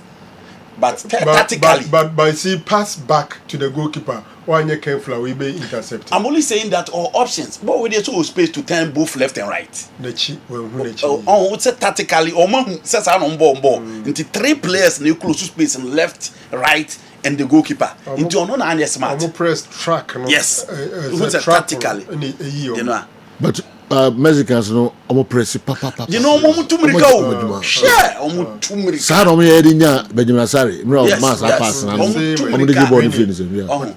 The first touch was very when you touch. Yes. We can compare Benjamin Asare so there no. Na Williams so ni Benjamin hwe de okay. No, neni so control ko hokra. It is weakness on go eden. We no. Some say defender back no gina ha no ntimi fa. But my the first face no. Yeah. That's what you're doing. Okay. Our option both. Obviously, can you pass no call cry in the first place? Keep on. No, echo. Sitole. Aha. Ediko asekono. Ah, you know there. Obi oko for obi be choose say enko long. Odo the basejo. Pass na ba you protect the ball. E when a retentional play here. You protect the ball. We have body check. Protection or any shoulder check. And then what's all you know. As a midfielder, I'll pick his ball. There's a distance between only player and offer ball. But attacker who say pass ne bano. Until at this point, the attacker is moving. Yes. The time na ball, it drew no attacker na bang. Until the touch near heavy and attach niya. Okay. Omanen call back to the goalkeeper. On your space to on your space on control ball. Omanen call back to the goalkeeper. Omanen call back to the goalkeeper. Okay. Before so we pass no. Monshe na player back on the left. Na ka wonya better. Yeah, you could have done either the left. Na wonya better. Obeti me compare the tactical play and the pressing scheme. Yes. Option here. Yeah. But William, you know, they look at the position. You know, player don't anti me. I'm born here. You're the boy, Yama. Fabo, Mama, could be right to better about the graph. You know, Thomas Patel be you boy, simple. Patel be you boy. No, the several players will control it. But we know, on the ball, submit for the man watching the ball this year. What to make the 10? The two in him. So he decided so the way I know he said like space be please. Yes. When indeed he didn't have that space, and indeed I think said the defender Sitori didn't do. Technically, one should that check into Bono. Oh, one will be free here, but no be free here. He was just facing into a jib on the two. Mumo play once so I relax it. And the guy was very strong. What relax it. You know how they keep on. I can't born. Well. And communication and ankoye. You know, no the pass no man no. We there still out there no goalkeeper. Still out the goalkeeper said no. Yaya Sutole or a player or ball in PSL to kwa abonte ball Portugal or experience fan. Benjamin Azari. Okay. Asari so dey no. We had Asari so dey. On say so that pressing here. Juma. No still on the ball call. Until Asari then go so Kolong. You know Asari no new option hwe. Or for so born. To moy. Uncle Long. I make say also Kolong because one player we are close. Player back close to Asari. The only player no not so sporty our player we. You know, tactically, I say the same thing. Very similar. I'm telling you. Very similar. Same thing. A scheme of Mexicans. But the difference is that Ghana didn't team and control ball. No one team and control ball. Asari pass in Moya Day man. Ghana. Ronnie Williams, the bar, Sitori Whole Street. But Asari the end day, it came cry. On team and control. Also, Asari Susuru said, do Ghana and Nimono. Of Bam and Ben, be intercepted. Until I think the best was Nanko Bonako. Now we that is but yes, it's telling you Mexicans no pressing scheme. Yes. Because on those two occasions, nipa na obe press on. Uhwe omuni Mexicans na the omuni South Africa then na the pressing na nkasa ni bench onyo no fa ball. Enko lucy ball, but there's somebody close. Yeah 50-50 no ema oni na won. Eventually our ball ka defender no be kwa kofa, but the oba be fa ball no ball. No, William fa. Yes. Okay. Ni na chino William, boy, we sing good to say for now. You know, I know through the legs. No, you he wanted to make his body bigger. It is a situation. We be 2 naya born who's no heading. You know they am so we hear from this side. It was a strikers, and they will tell you. So keep a being in them. Say closing the legs, you know. Difficult. Baby, I know you are flat footed. Don't mean hurry. Why flat? No, I flat. Don't mean hurry. Okay. Attack in the legs. I think I don't know try so yeah. On go in na crab see what yeah. I don't know try so yeah. Oh, also try so. I need it. Or try so yeah. I need. Really. You saw on the first save in the 4th minute, you know. And free you know. But keep a beer. The poor left. The first save in the 4th minute. So you can be. Na me ka say keeper bia onye very good. Didn't you now be compare we and Benjamin Asare. I don't care some mistake in war early FIFA no 10 minutes. And I consider this goal. And Kebenya effect was also throughout the game. Okay. Now you know Park Sukro na ni bo suli ya we basa. Look at this. We bo suli ya to we basa. Sure.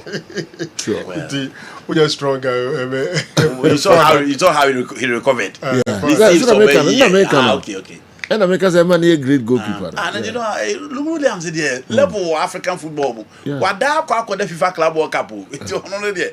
You are Africa for on Bobo Abruti was to on penalty Morocco and Nigeria for. On checking the salary man, I go do other hotel my ladies and Europeans didn't me far on Koyado. Okay. Yansha, the next one, Chimamoro Phones Enterprise. I'll say I'm asking the Ghana Black Stars, have they played friendly games with these countries below? And Portugal, Spain, France, Italy, Argentina. Please, if they have, give me the year and the score line. Okay. All right. Again, I'm asking if I'm saying one or they want some abano. Spain, Portugal, France, Italy, Argentina. Ghana ni emubi abo friendly game and dana munchaki mano chemanmoro asamankesi na ebasa France, Ghana, Germany, France. Italy, Spain, Argentina. Ghana no abo friendly game dana scoreline here say I'm Felicia from Mem Ahafu. Please, I want to know in the World Cup history, has any Ghanaian player received a red card before? Okay.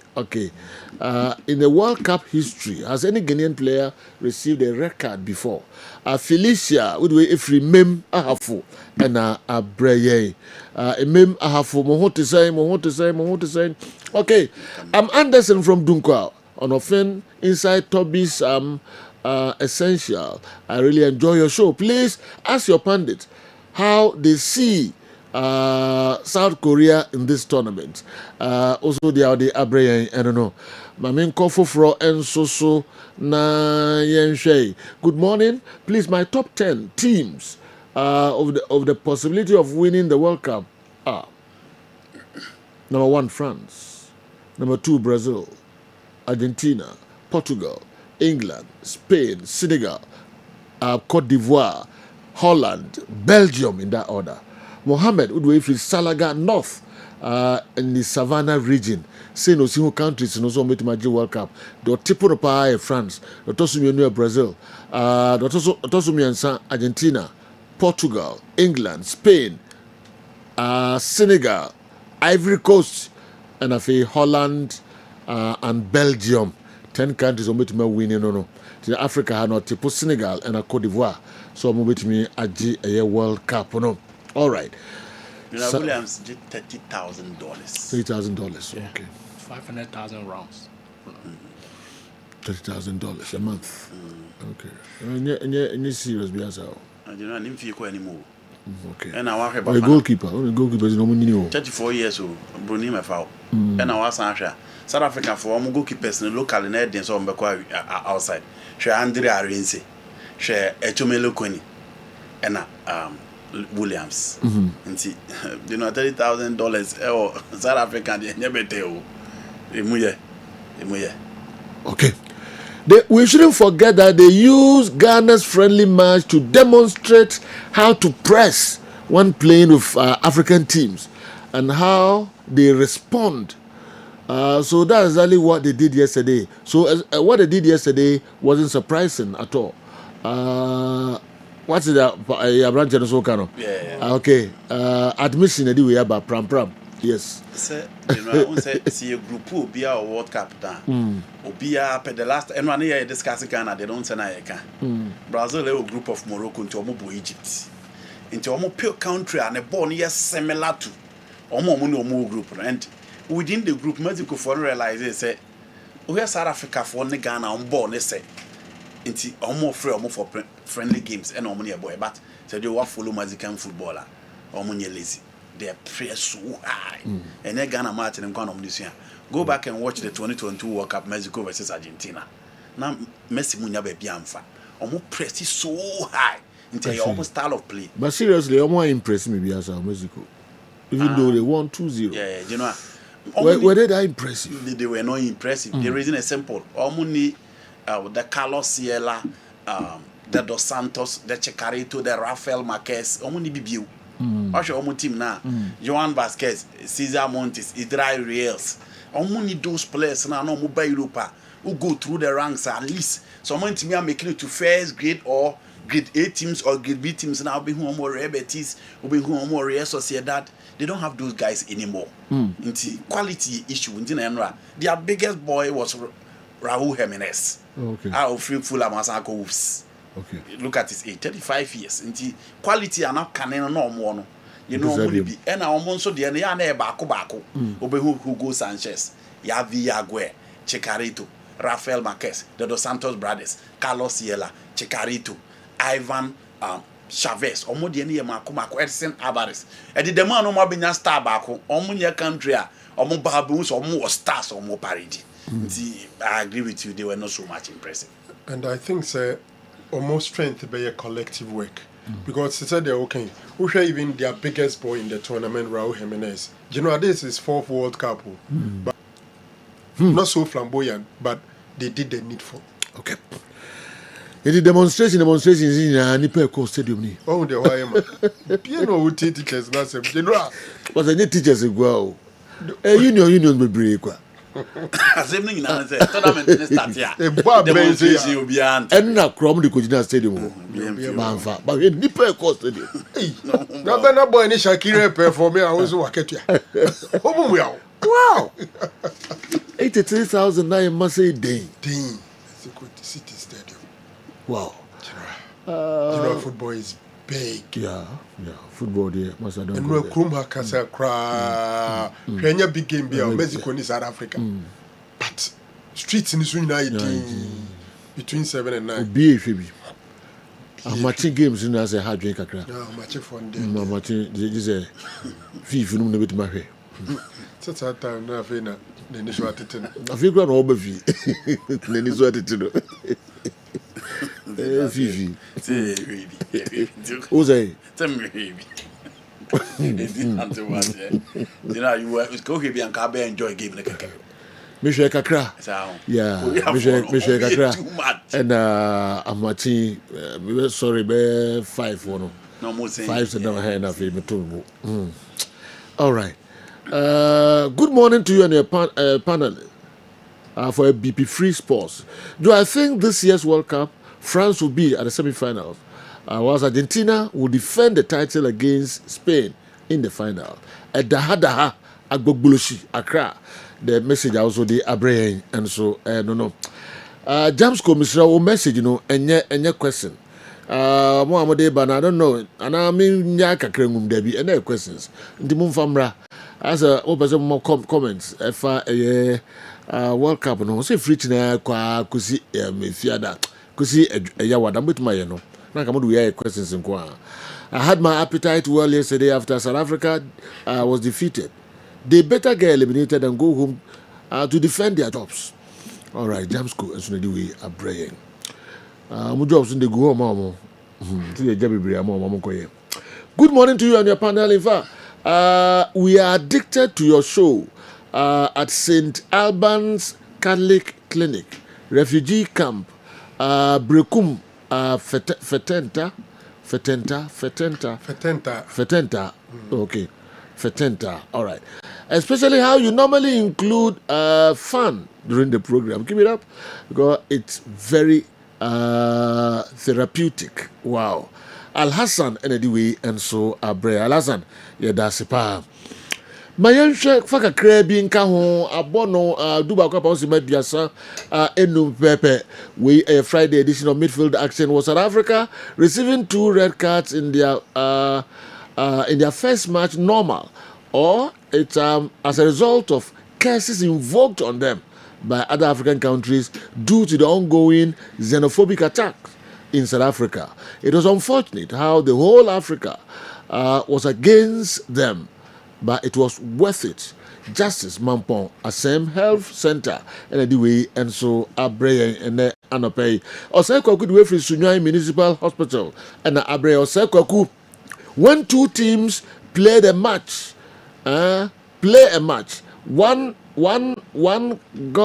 to get a record. San Fabre why Mr. Wa Oseko na menhwe ni yem se wora hye nti menya ne yie papa ewa ha. Mexico isn't stylish in soccer and boxing. They believe in the end justifies the means. They believe in teamwork and aggressiveness. Original Arabian, good way if you Marrakesh and Abraham, Morocco. Wow. Okay, what's actually move? Also, the real name is Maroc for Morocco. Yeah, that's it. Maroc. Yeah, Maroc for Morocco. Yes. And also the original name is Marrakesh. Wow. Okay. There's something by no obi o Morocco or monitor program live or the Chirimwaba. Wow. I'm happy. Yeah, it's good. At least from original source. I love it. It is a program, no, a global, but be easy. Other mama for we free. Last season, Premier League coach, winner of the Premier League. Okay. And the FA Cup winner. On shoot show. What's on okay? The Ghana League last season. And this season or FA Cup. Okay. Coach from okay. Sir, Mexicans not trap na near discuss. Okay. No the explanation about. So your coaches instruct. Okay. Into them say we or say it was a trap. They close the left and the right and pretend to give space for the DM, defensive midfield. And the moment pass is played, they start the pressing. Okay. Say ya share the omudi Ghana, fidi no omudi Ghana, no omudi akui South Africa. And o chim say so umbebo a omushada eko yeyire mo left side no mo right side no no ma shada gemfimfin wa ma nti omuhwe goalkeeper no o pass ball no ma de omfimfin no mo nchenchen ni nyina be sa no ma yire na je do no mo ba better say goalkeeper the ball men started from the back. Trap on the bench. Independent player. We are free performance. Independent player. And yes, it depends on the player. But do the agrona omoya osami and son one here because player there could be one or two occasional. Unya touch and send open. That are not trap. No matter how good the receiver was, but no cry man. Okay. What I say? Omajija hana to who name finfine ne dawo omo hwe and they will read the distance ball no be travel from the goalkeeper to nipa na so receive no tem ru the receive one no na quickly o mas around them intisa trap no name say mayanga e kan ho asem. I'm not a friend of the back five. Did Andy see Hugo Statics as one of the reasons for the Afrophobians' defeat? Building from the back is a preserve for some few teams and clubs. Okay. Does your able crew agree with that? Also, building from the back, any team behind enemy. That's true. Yeah. Sandy Saliu abofo na di way aba. Yes, or can back five for no one and or can back passing from the back. Yes. You know, a player be or man at 10. Edison's ever gone in City for the ball or pass. You go, to obey you free that you cram about the crown honka. Goya was our apart from protecting the ball, our left and right, and with best answer will do. It's a cruise by any shoulder check, can I and simple. But players need to say Casemiro, N'Golo Conte, Otayo or Musea. Ombe lusu ball na ba player na kwa nti nipa na always say your boy Mokwe na on lusu da say Mokwe na man pass ya on lusu da because Mokwe na options but it told our nisa retentional play. It depends on nipa na wo yes I dey ba so say ball cry boy you make us how stylish say we stylish you know I'm mentioning names they make me can say your ball like ball free top defenders wo no you know say make me more defenders any midfielders there's a mistake in you know about Konami, but they can say passing from the back, the personalities in the ball. So you more even in the back three, you will back up a ball Nimboche Ubia, Leonardo Bonucci, David Lewis. So almost set a back three now, coach is almost set a back three. You will back up a ball Nikrana Nimboche Ubia. And Ubia the star, but I'm saying that. General ball cry airborne. Even if the ball cry was a Franco, you will be a man a long pass here. No, what you but I'll be a ball pass in the scene so pet. A come back fast so I don't know. No, sir. Real Madrid set up Ushima or more iconic midfield. No, Casemiro is in front of the centre backs. Yes, Nanka Cruz and Modric. But goalkeeper Thibaut Courtois, pese or more a pass from Echira. Sane pass and Enko Casemiro. Okay. Ubehu say either say Cruz and now Modric. And the baby receives half a ball. The first phase of the builder. The first phase of the builder. Okay. Because or a press resistance. Adam Mohamed Jordan Opoku. Okay. Born the street. John Nambe first. Max Eche first. Now who did midfield and Ako second. Kessben Television, Kessben 93.3, Kessben 92.9 Accra. Dudu ano aso e monitor program no live e wo DSTV channel 364, Go TV unsabe kan e wo channel 121. Sanso ana miamia hudopi enso e monitor program here de nyina no e bebremo nche wo face blistering form. Semenyo may knock the door for a starting 11 with either France or Spain. Not to talk of the three lions. Andy Stick, Sani Saliu. What here? Unro. Spain. Mbappe need Dembele and they all left and right. Brazil Vini ne Rafinha and they all left and right. Spain ball as Semenyo Bonafino. Obetu akwaba Ghana ni no obo Nico Williams. Obetu no. By the current form. But the Emma coach in started Semenyo over Nico Williams national team performance. Okay. But so can form there. Semenyo Bobola feature Nico Williams. Okay. But national team performance coach Dobia called the national team all you know. Send your day and only a day here Nico Williams will play ahead of him. In England, he can start from the left. because contestants, no. Gordon and Rashford. On the right, Saka and then Noni Madueke. That is possible as well. He could. He's played better than Saka this season. Yes. Madueke above this season. Oh, David, you know, Saka Madueke. And I don't think Saka Krenya nomination PFA Player of the Season. Oh, David, this is one of the seasons I want to give. So I'm going Rashford more class. Almost Rashford there. A different player altogether. But I think Semenyo will be ahead of Gordon. Semenyo will be ahead of Gordon. You know, I heard there he can knock for a place. Germany Mokradi or best starting. Obesa a big boy in that team. Until I heard the best starting. But France, Sebone, Brazil, Modi or Bebre. Argentina, Brazil, do. Penny 4, no bet me I start to Argentina. To ever rule, there is an expectation. I agree today is a Friday. Being a Friday is dubbed Question Day on your show. But the way Ghanaians are elated after the defeat of South Africa to Mexico due to attacks on aliens in South Africa, they have things on their chests that they want to ventilate. Please allow us to roll them by breaking your rule. Alhaji Mama Salia doesn't mean breaking the rule, no. Na man for Buffo now, they call South Africa for so. I want to humbly ask, why are we banging our hopes on Panama? Are we saying that if we move to the next state, okay. Are we saying that if we move to the next state, we can progress or what? Okay, because we won't be the like. Okay, I want to tell Andy Kem to make Brazil and France combine 11 for me. Because Jupiter the way for Chima Senena Abre France and I like Mama Diana so may a free ho. All right. Can someone make it in England? In the English squad, if he was an English? If yes, would that mean he will have made it for all the teams in this year's World Cup? Okay. And also, I don't know. Busy say England. Say England, I'm also a bit master. Yeah. For England, yes. For England, yes. England. Also, other teams, no. Yemra was near. So when you wait me, Argentina will play Messi, Thiago Almeida. They will play Messi, Julian Alvarez. He will play from the left.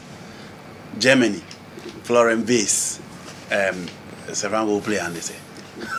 Can't have no water, Madimo. Semenyo will walk into the setup. Semenyo will walk into the setup. Macaspi in there. Which other country? Brazil or struggle. Rafinha, Vini, Onko. Which other country again? France. Portugal. France, Mbappe and Dembele. Onko. Yenko. Portugal, Rafael Leao, Pedro Neto, or Consansao. Until he knows beating a preposition from the right. Yes. Leo Dio, Semenyo and Leo. João Felix started this young Portugal. Bola born this season, he's likely to start. Especially if Ronaldo is playing. So in your partnership with Cristiano. That's true. The problem is that Portugal team, no, how Bruno has cemented a position, Vitinha has cemented a position, Ruben Diaz, Nuno Mendes, any Diego Costa, any Mumi and Sano. We Ronaldo free wire. Right side, you know, Consansao Timebo, Neto Timebo, Rafael Leo Timebo, Felix Timebo, guys, no more anymore, no, and establish your almost say your position. I think Semenyo will still knock at the door with the Portuguese nationality. On the right, he's capable. If it only Bernardo Silva started from the right there, Semenyo is capable. I agree with Andy Kem. This trap will never affect Rodri or Pedri. Jeff, anyway, if we went to Abre. Yes. Okay. Me buy Pedri there anymore. Rodri there on your press resistance now. On you be protected on the on your space. Pedri there born more by the crowd. The shoulder check. Born a crowd from. Okay. Dear Andy, if Rashford is on a higher level, then Bukayo Saka is on a different level. At no point has Rashford been better than Saka. Semenyo over Rashford, no Saka. Let's not take it ourselves and laugh. Semenyo won't fit in any of the starting 11 of the top 6 potential winners of the World Cup. Nana Sledge and anyway, and so are Brayen. Arsenal, we are sure. No, Arsenal, you know. Anti-Arsenal rule or kind of. But more Sledge or Kakratch, say, what the class need be a necker. Semenyo a comfortable power on the left than right. Oba City in MZ Asoshe Kakrani Adintino. Omo ayusu no no abo no so abo aboni ye. And I think the last year no from the left too. Semenyo right no abo premier besa. When they realize say team na ba begina so no move no collect. Call left so Timmy Katin you know abebo side. Rashford ne Gordon until now me sure the coach in the cry is so convinced who starts there.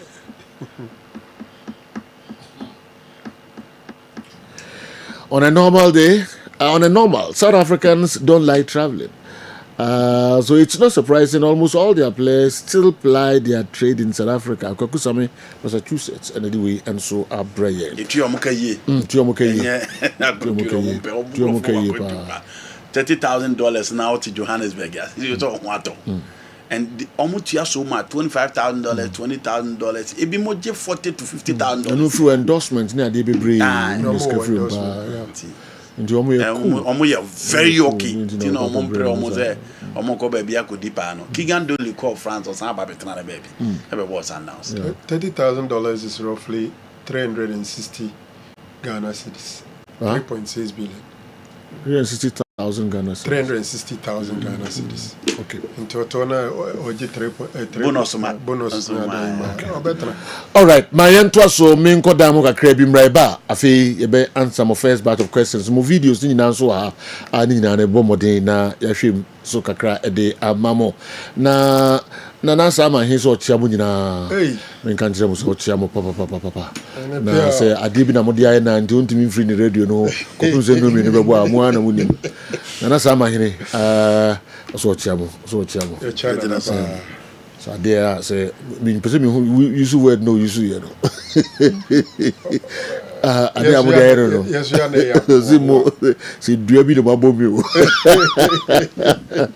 ala chia o bia chia pa so ni just so no ni mo kakra we do me ko to ayi mu ni nimpa se kakra yeah so on the fifio mention nyina mention nyina se na le se sa wow I see yeah otuvo eni ho a ono na manhia kuta no ahwie ho ne dia ona hweso minim so mati dia ba minim so sa minim so mati you are not na o dia wa utie ndi sama is we come commercials ka create me fraud se bi ho a o dia come so ntisa so anu akyere mu na se so utie ba me dem agra me di no ho ndi minim se ahwie ho ohini ni ho a ona hweso all right Yenfesia na yenkofa commercials kakra bi emra yeba kwa biki bedano kakra ba ye call Great Kingdom Medical Center near for message kakra ba sia. And I think upon your goodness. Oh, Quiape, mining crack and Wessia, a Pumantum for the Grabupuri Mantum for Metra Ghana, you know. I tell you forward, ya Tiasam do, ya Tiasam de. Said, I are a Sabia or Kunini, I dear a Sapapa, every nipper, near Pomonimusem, SCPSC Tasabenta, and Yabeja, I have one pump Jenny, or Precase Jamma do a Fiticrotian and a white year. Great Kingdom Medical Hospital. Anokwa, Bequidi for Tanua, never for Tanua Kono, Yarabia etete war for a Great Kingdom Medical Hospital. Hospital for Frya Pawantama, Nabejia Yarisa. Ayarisa be one fidium mununtum. I shed the pawidium, Naya the Buebia Copabia Hintano, a Unipie, Nayam will draw a person. Yaya General Medical Services, any specialist OPD, internal medicine, specialist gynecology, and fertility services. Yaya General Surgery, plastic and reconstructive surgery, liposuction, and tummy tuck. Opesa ushape no bakama Coca-Cola shape. Anasa die urology nina ye no central services. Afeyo eye clinic papa mfidi papa yɛde bɛhwɛ ani yadeɛ no nyinaa asiesie ne kamade ama wo dental and dental x-ray services x-ray scan any ECG services bia fully equipped laboratory services just say mfidi yɛde hwɛ wediɛ no deɛ ɛdu twam abɛfo kwan so deɛ pa yɛgye ayaresafoɔ so ɛhwɛ wɔn inpatient admissions ɛwɔ wards ahodoɔ na ne ɛda ne sɛ akorɔkorɔ deɛ yɛfa no kwa adɔktafoɔ ne anɛɛsefoɔ a wakwadare ayaresɛm ɛbɛnya wo ho brɛ na wɔn apɔmuden ho nsɛm ayɛ yie Great Kingdom Medical Hospital wɔ kuropɔn afuamantam bepɔ no so yɛne Kingdom Estate na di hwɛnim sɛ wopɛ ho nsɛm bia anaasɛ wopɛ sɛ wobuku appointment a frɛ 059 372 2619 anaa 053 084 8502 Great Kingdom Medical Hospital. Your health is our priority. Great Kingdom Medical Hospital. Quality healthcare with excellence and care. Brabe Podoso, no better Ayarisa.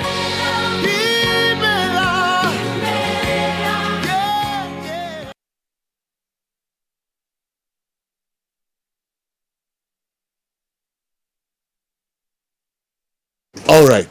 Akasima enso na dumienu abokwame ye bedi dwa kakra but all the local sources ne ba Benaboy ne man no questions and answers. Okay. So no questions and answers. Like popular request I want to go Benaboy ne and what bit more call for Doc, what can you be saying? Benaboy is what the especially Obama, okay. I'm not your problem. Okay. Say no one happy. I'm not people for no. I don't go now want to. How no one be fake. Leo fe. Benaboy, the same na person me mouth. Yes. Now want to. Teenager.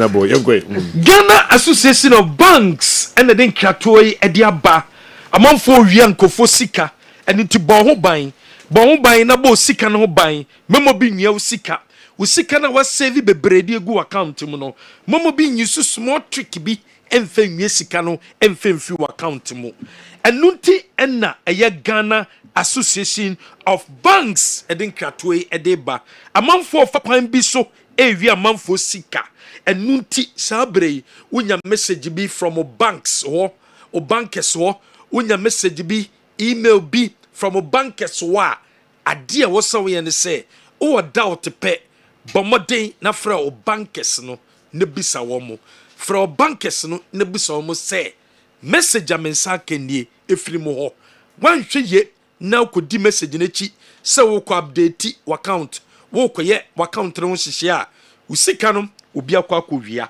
enu nti sene so we enkranto am efi Ghana Association of Banks Hebaso Company Limited the Hebaso criminal e di abam kope Hebaso criminal bi na UC we so Hebaso criminal bi a ebeboa wo ye papa ni titu bema wuntimi satisfy ba bema wuntimi mo be ninji kope Hebaso criminal bi na UC any drugstore any chemical shop bi a obekọ bia no obenye bi ato wukọ ni wenye bia na wafre yen ye number ne 0244 750 510 Franco Trading Enterprise eton phones ben na pa bia wonye bi nto Nokia iPhone smart television na pa bia to fridge na pa bia to se deep freezer anase normal fridge wupe CCTV camera na to wupe air conditioner to a 1.5 horsepower to 2.5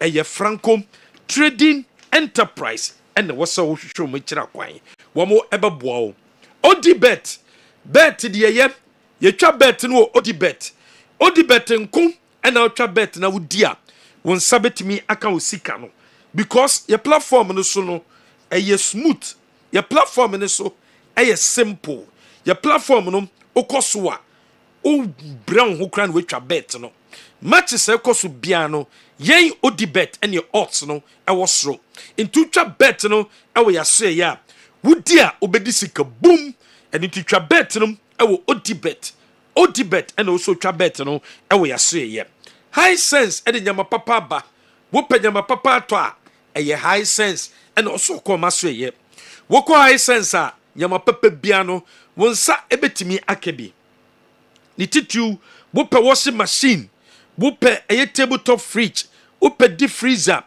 wope bluetooth machine anase wope a rice cooker wope kettle sanye ma wenyina pe biato electronic appliance nyina pe biato a high sense diem and also koto woto high sense dia yabema 5 years warranty and so ewo ho Unilever International womo ede Lux beauty tablet soap no ede abedwa so wo pesemena papa semena udi dware a ebeboa wa Lux beauty tablet soap no Lux beauty tablet soap no eno ne semena udi dware a ebeboa emfaso no edoso emfaso ewoso edoso ebema skin atoso ebema wo ye kokko embleach skin no ebema won ye hwam ebeyi fie skin so obenya vitamin E so mfaso obenya vitamin C so mfaso enunti and also you see Unilever womo Lux beauty tablet soap no na odi dware fabi dware na ebeboa wo ye papa you should be fa dware na ensiesie wo ho emasabre wo ho enye fefefe any supermarket bia benye bia atom cosmetic shop bia no obenye bi atom wo kono wenye bia number no eye 0240 219191 0240 219191 what for number we so general ye beje oso. Okay, Kwame enti yeah. Koya ode me nam so na nyo. All right. Enti ya fancy ana yento aso tentem fa emamo Kessben television Kessben 3.3 92.9 BYT betranse na afei questions are abane ho no why hojman tentem e de ama yen. All right.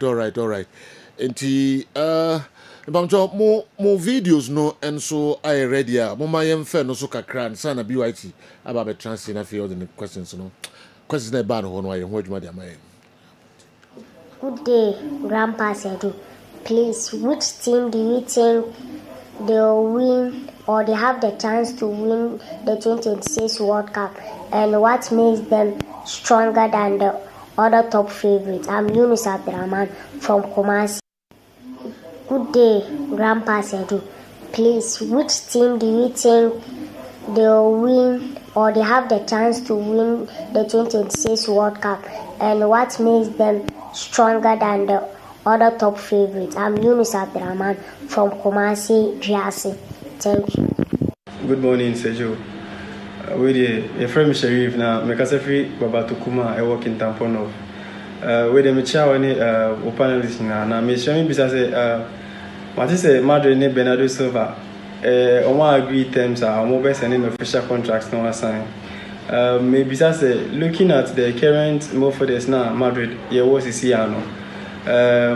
Do we need Bernardo Silva? And how important is will he be to the Madrid team?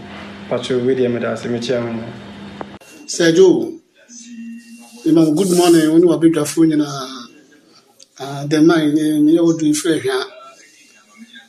Sergio, maybe very weak money. Mickey, news say Kotoko. Penny for Ciano.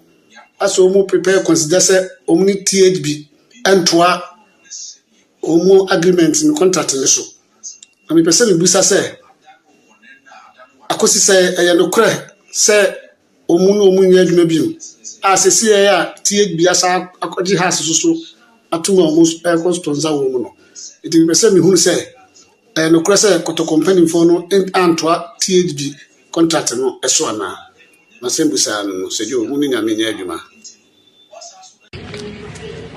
Sergio. Good morning. Let me cash out because I feel boss. Sergio, any question? Then you can question. I don't know South Africa for Andy. South Africa for Omojibano Moho Posa. Quality players no money and answer day. Omojibano as a more panic kibi. And the first South Africa team, man. But I want to say you Good morning, General Karaskuni, Old Button, Accra. And a pair mature beer was still so, Jidis over the Domobia. General, and Friday questions. na enra nso World Cup no hyase South Africa ne Mexico fo no omo hyase na omo machi nso Korea ne Czech Republic no nso koso general na enra no major highlight ba kwa course wo Mexico ne South Africa game na me pese me dey me question na me busa BYT so me pese on kire me say DSC enra e wo Mexico ne South Africa game no ebiesi da na ebiesi da team ben any team ben na share ya ebisi ye anything say enra South Africa for no G2 red cards ema Mexico for no G baako nti enra one game no 3 red cards na ebe mpese mbusa BYT na onche mu say sa DSC enra no ya bo World Cup match opening game ama EBS pen na say ya bo World Cup opening game na 3 red cards besim EBS da na EBS nso a players ben any teams ben na ebo asade ne say general question ni Carrasco ne Odbota na kra mo nya menya adwuma medamase. Sir Joe, good morning. Master Bunyo, Mekasafi BBN Government Hospital opposite me Pamade Oha. Sir Joe, Michia me nkola ni nyina, Michia me customers fo nyina. Sir Joe, me question person bisane say Ghana ya start say your World Cup 2006, ABC 2026. Ya bot match ni bebre. Na Ghana ni bi age man of the match da na say ya jibi da e player be na je. Anase yaje dodo say Sergio enano pay de me pese mbisama mo kire mase no me da se pa. Good morning Sergio acho mi teacher mu ina wa studio acho ya femi ni na ni kasafi atimpoka so jama the work up in that started pese me bisa the question is say yeah ebiesi da na say yeah bo opening match 3 record aba or single match mo I work up on a day sidana. Na pacho mpese Mr. Andy. We question no ema. Pacho say mako national duty say na yako work up say. Say teams na o man from players no. E dey say o mabo match na. Say like o man frɛ o mo ho a mabo match. Wona o man ko work up na mo crap team ni mu. O man frɛ o mo ho abo match na. Example to say man you say na wako frɛ Fulham ana wako frɛ Everton say won bobo. Ebi omo press no ko work up no o ma bobo na obe ebi si dana pese mi hu na isi so atim be na yes a record no namase. Good day, Grandpa Sedu. Please, which team do you think? Okay. All right. Into yamfa eno so NC ha na later. Mrebe my beba na fi yama videos no assign ababium. BYT. You know. Yeah, last question was a player be AJ MVP when I Ghana player ball FIFA World Cup. The last time Kudus Mohamed GB and Korea was Qatar and Samoa Johnson against Czech on GB. So these are the two players Omukutasa Abakosemno in 2006. Okay. No, Bishop Musa minimum because Francis who Timia Anafi Sunyai Zungo say coach some what to a Diana Akosefrane, what's the problem? Nti Mr. The Ohobia no Fabra na here no my it was yeah, so in 2010 Ghana Serbia Samoa Janji and 2022 so Ghana South Korea so Kudus Mohamed and so GB. Na obisu bisa say Ghana player bi anya red card e wo FIFA World Cup dana. Yes, Samoa Jan. Ghana ne Brazil in 2006. Almost first half 2-0 bi. Emma second half nearby na Samoa Jan ebenya a second yellow card. Unse no I suspended dada when a Ghana equal US. Your first 2 matches against Italy, against Czech. Now when you yellow cards inti. One more third match no. Now you qualify we na or man the Brazil no. Osa back. It's a ball match no first 5 minutes near concede. And first half near beko dressing room near the second goal kan ya ho. Nti ye kwa no. Asamoah Gyan benya red card. If mu Emma and also ebe ye ade say no say Ghana your first World Cup qualifiers ye be proud to 20 10 de no obe miss matches ye be chance ya bonti baby jet and so nya red card 2006 FIFA World Cup and so ba so Germany nti and so no now bisu busta say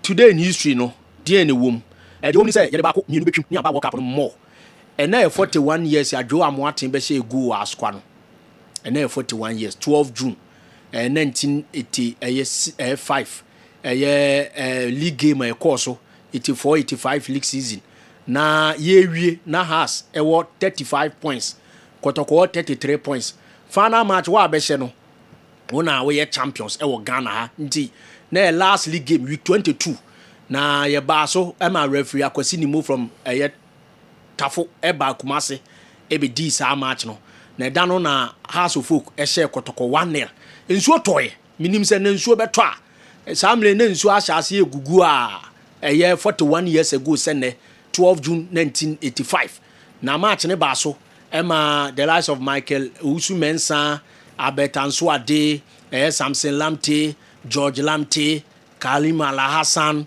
Thomas Amon first in the air, and the host of players Danyanu Polo Muna, Eke team no be Kumase, Joe Amwaten Soccer, Ebe make a difference in Yimano Butri.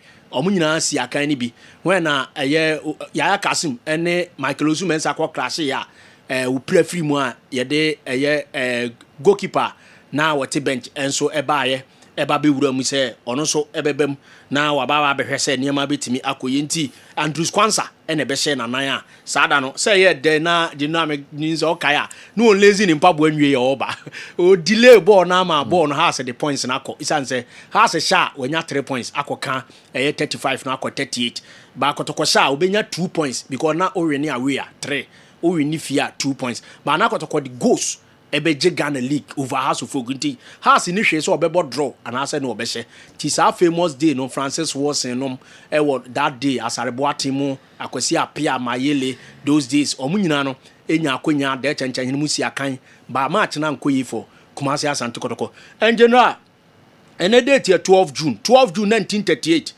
yenya the Battle of Bordeaux ti se nra na obi busa se red cars ababo no mu ni ade ene 1938 12 June samle ya ti say ne date na FIFA World Cup quarter final stage koso Bordeaux France na Brazil ene Czechoslovakia bo ya nya winner ombo 1-1 na emum general ntoko esi wo park ne so no ma records ba mu ya miensa ena referee show ye nti ye nya 3 records on the day anase on that game nim ema niema isisi ye no je no anase wani ense se ka che nti Hungarian referee Pavon Heska enema sa red card no enso mti Zizi Prokolo enya red card on the part of Brazil ena afi so abrante friend say Silveira enso nya red card ewo ho ena Jean Rena enso enya red card ewo Czechoslovakia afem ti ewie game no na 3 red cards ena abem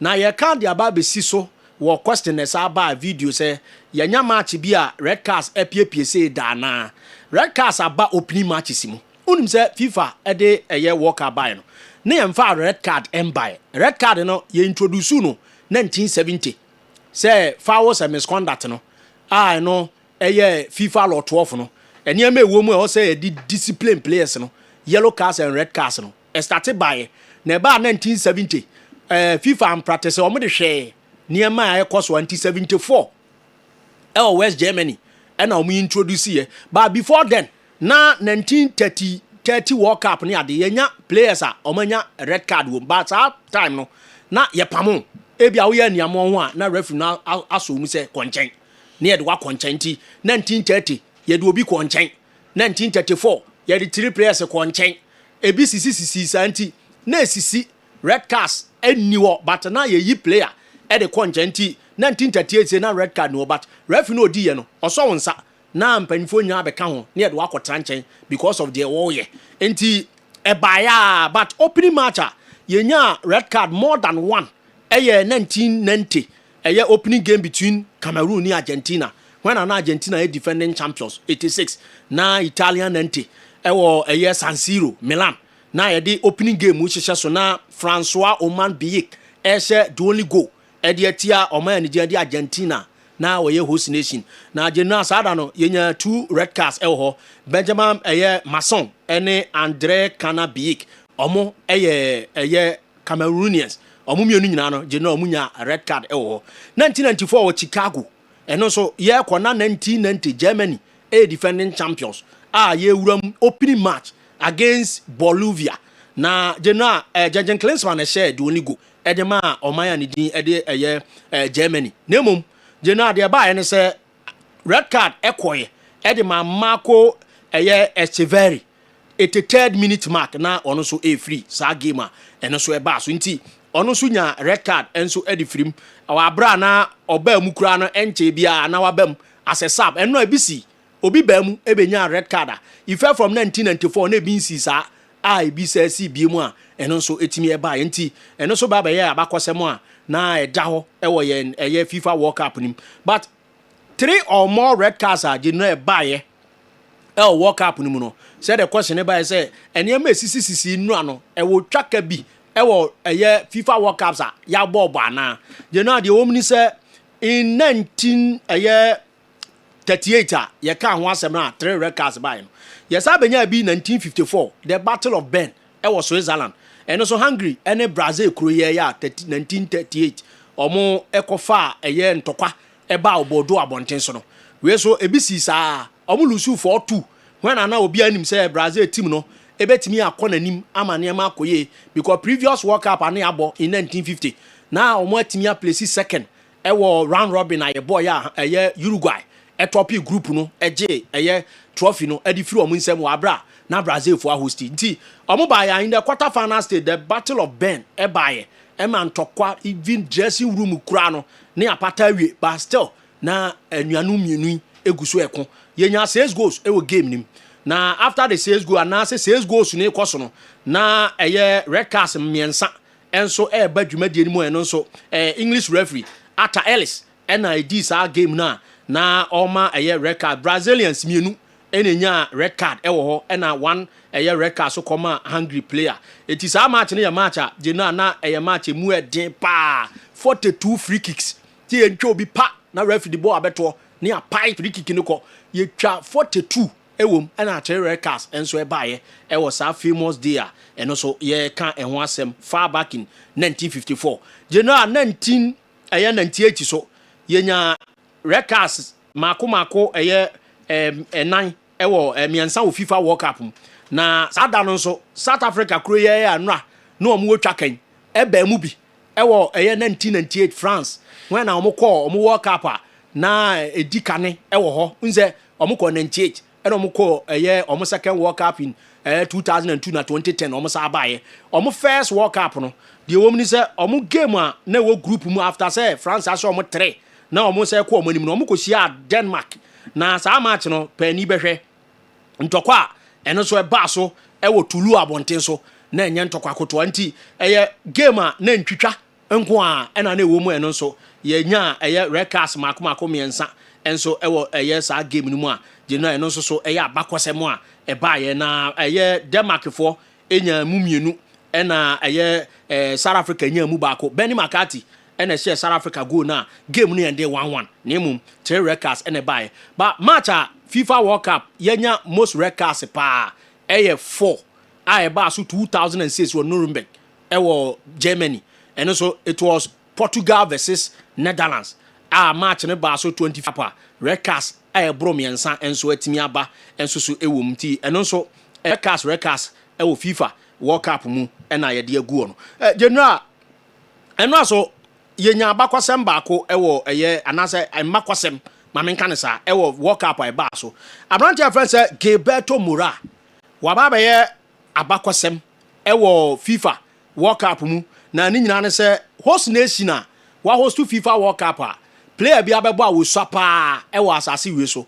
nra abrantia Gilberto Moura so free bench ne bae oba so be making questions pa owurawura mu ne passes ne ade na so ani parent abrante no wo 17 years 240 days and awadi no asa breaking record after since 1930 Mexico omabakose mu say the youngest Mexican wa future of FIFA World Cup mu no na ye Manuel Rosas ye kwa World Cup in 1930 now oni nua and e World Cup ni nua ne kire 2 years na nua no 20 eno no Felix Rosas eno no enso so 18 years ena 87 days nti enura no abrante friend say Gilberto Moura Ababe, the first ever player on this planet. What feature World Cup, the host nation, near you know, below 18, 17 years. And in order, you know, oh, FIFA World Cup, the Osapa Awabo, no man white side, side, no man white sider, no free, Northern Irelander, or feature FIFA World Cup match, Ewa Bakosemua, you know, now, the youngest player, what feature World Cup, if you obesine, you know, player in the age, you know, Ewa from 17 years, 41 days, or the feature FIFA World Cup, but Gilberto Mora, Ababe Kahon, Ama says, so I better soon see players or Musa, Ewa World Cup, and run your 180th records, Ewa FIFA World Cup. Records and kwa aba World Cup yenya 180 ewo FIFA abakosemu ye players bi o it is a Regobek song unzo akwa World Cup 94 onya red card 98 onya red card ye players a omajeje multiples say bia wakọ no agibi no asakọ no agibi nti enu ano eye etoye say records a eba no ebe miensa na ebetwa 177 no abdi miensa abeka ho ama yetimi anya 180 enso ewo mu enu nso eye abakosem enu a ebaye me de abranche bi di tudwa a no osi akadema eye Bolivia ne afense Marco Esteveri say ono enya eye red card 1994 against eye Germany eye man no ema me be ka say player ebi ono so oba na ebi a oba be wuram no ono so aba be red card ye Sitolia enra ono so ba be ye bi enso wo wa cancel 94 abakwasem a na eno nso so eda ho ema eno so esei mu ya den pa nso o nti Raul Jimenez eno o shego na de Raul enso aye ne say ope player ono nso ebia ne World Cup on time start na ebia wo wuram no ababebo ne first World Cup na onya that goal na nimfie wo animu pa oldest player oba be hye no ono nso 2006 20 years ago eni enya eye player no osi akadema Irana oye bi enso ewo against Mexico emanya noa obi so ebe ye bi mo Raul Jimenez no player ono so nya bi eye far back 2006 no e the oldest all born a World Cup as a starter na wanyini na wo she go enso ewo mu a eno Iranian ene ye bi in 2006 eno nso so ono nso aye bi enso ewo ha ma yesei eno so mu aye den pa Julian Kwenani song boss enra yes we adwuma pa na ono so be record wo FIFA abakosemu World Cup say the first time a CONCACAF player say opener wo FIFA World Cup so on say opening goals player one north for Central America CONCACAF ni na ye de na wuram na ebia ne first goal a single edition na wo ginam access goal no na nimfie no kura sa wosoro at age 37 days so Saudi Arabia wanyini na Raul Jimenez so anyini ti Jimenez ye no record 35 years 84 days no na another player so ye bi enso de abonti eno so ye abakosem a eno so esiye enso ewo FIFA World Cup no mu a ye de eno so ewuram na de omuni se omani dia de Ghana ye hia aman Germany ewo friendly match da ye ne oman ani din ye de eye Brazil wa se A2 nyina te epen a friendly matches ayabo ye ne omu nyina no esiesia obi de question ba say Ghana ne Germany aboda na friendly ye ne oman bi ti say ye Brazil mu ne ade aboda na no ye nyinya bisa score lines no answer da nye de din say Ghana be so wo mu wo mu ye ntimi so England say ye ne nabo 1-1 when Asamoah Gyan nya that crucial goal yes I could face ye Brazil ye no mo abo esa be ball England ma laugh ebe share go editia ye ntimi antinti ya make amends ya attempt about editing say sa man no ye betimi no mo abo nti omo so ye no mo face na nyame ya adoma Toronto Stadium obi di buy say opeso ohwe no de ye na ade Canada versus oman ni de Bosnia and Herzegovina onza Canadians no omo nhye World Cup match da wo it says omo koye 2014 omo koye ba omo anya win in those matches a omo ko feature na draw kra ho aye den dia omo ba ba bia ye bo match no ba bia omo si aka no since a oman ya ni din e de eye Jamaica se omo wo no didn't obi be show far back November 2023. The last 28 matches were Oma lose just one game. Oma draw 9, Oma winning 18. It was Ago Pramano so. And this famous grounds are Toronto Stadium no. Grounds are a bad day the ama Bosnia.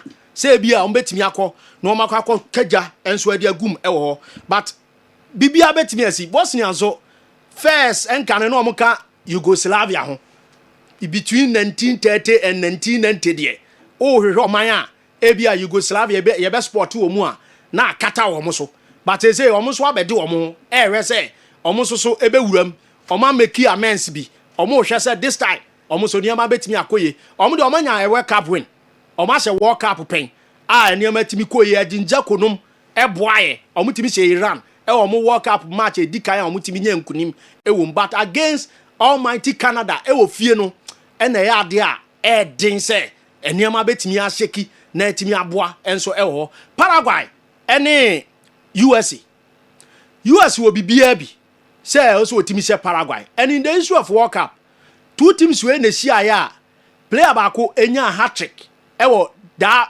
match ba so ansa na ye ba benya abrante ba ko e say Guillermo Stabili ono so ba be hye FIFA World Cup hat-trick ato aso abaji goal king enso ewo World Cup from 1930 34 38 na din say obehu player or say 3 but say two teams we Paraguay US MISA abakwasem no ewo the FIFA World Cup and US host to FIFA World Cup no one say since 1994 omu komu ebi ma biem se ombeko and in the maiden edition of FIFA World Cup in 1930 US wuramu ema ya mo third place by a grade say omode mu a wo boy ye goals a wo share te say and na do place third and fourth ya nya bronze medal stage say obi bo match nti eno so esie but the woman ni say bad thing for Paraguay say obetimi ahye match na wonti sa game no me call for a US win and of course Canada to beat Oman Nigeria Bosnia and then so Toronto Stadium and so ye say enumre ye betrance na yehu na ya say uramu biem na asa hwe the other game and so ebeba so nti say the questions ne bae ene ho hyehyɛ ne ho nkomo no di wo mu na ye de agugu and so ewo. But I think they're very, very, very interesting. Mexico, Crayana maintain a black boy. He said, Mexico, but then right, who queen? Yes. Say, oh, Mexico. If you book a castle free, I Ghana po, ya won elimina, a bisin and nanom, a bisu was also Ninchika Crasso free Nigeria. Just say, if you cross your friend, a quasiquenu. Already, I'll be fresh with as you feel. Hey, I didn't. We so free for I know fresh of you. In cheaper, they suit me with my Bobo, Italy, as I'm Bobo, Mexico. Yeah, and no choose Mexico. Tentino Omode, sir, as Omono says, certain Chomudi to S. And no idea. Jimenez Rodriguez owns head, you know, and Esa. A Z and the job did to have or yeah, no, this chat or man. I was him, ni red name pass all of Fabio. And then I say, I don't know the Queen of Ghana. Okay, it's rather guy now, or what's the name? Or Ibiza, Argentina for a friend, no. Okay, on a bit my son Bob my Italy. Yeah. Oh, Ibiza on the girlfriend or who's see? Oh, okay. No, Bournemouth and or called Tottenham. Okay. Of Miami could do holidays by Ibiza Babe Twaso. And Argentina for a friend, yeah. So my account say injury about Jamaica. Osama kon the message be by a voice. Me are going to always I mean what debut. Well. Also person program near Shikakra na for a great man. I'm say I don't know. When you see me born or nti pages are ready why me nti Osama kon. Okay, nti.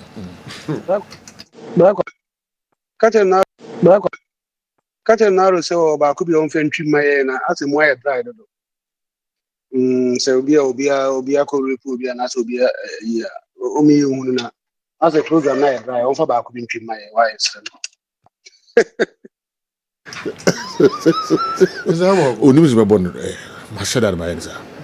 Uti Holland. No, program no say say be rape and is anema no na mema ono wompe. Njini fu ba kutwi man na to him there a dry without a rape case. Come on.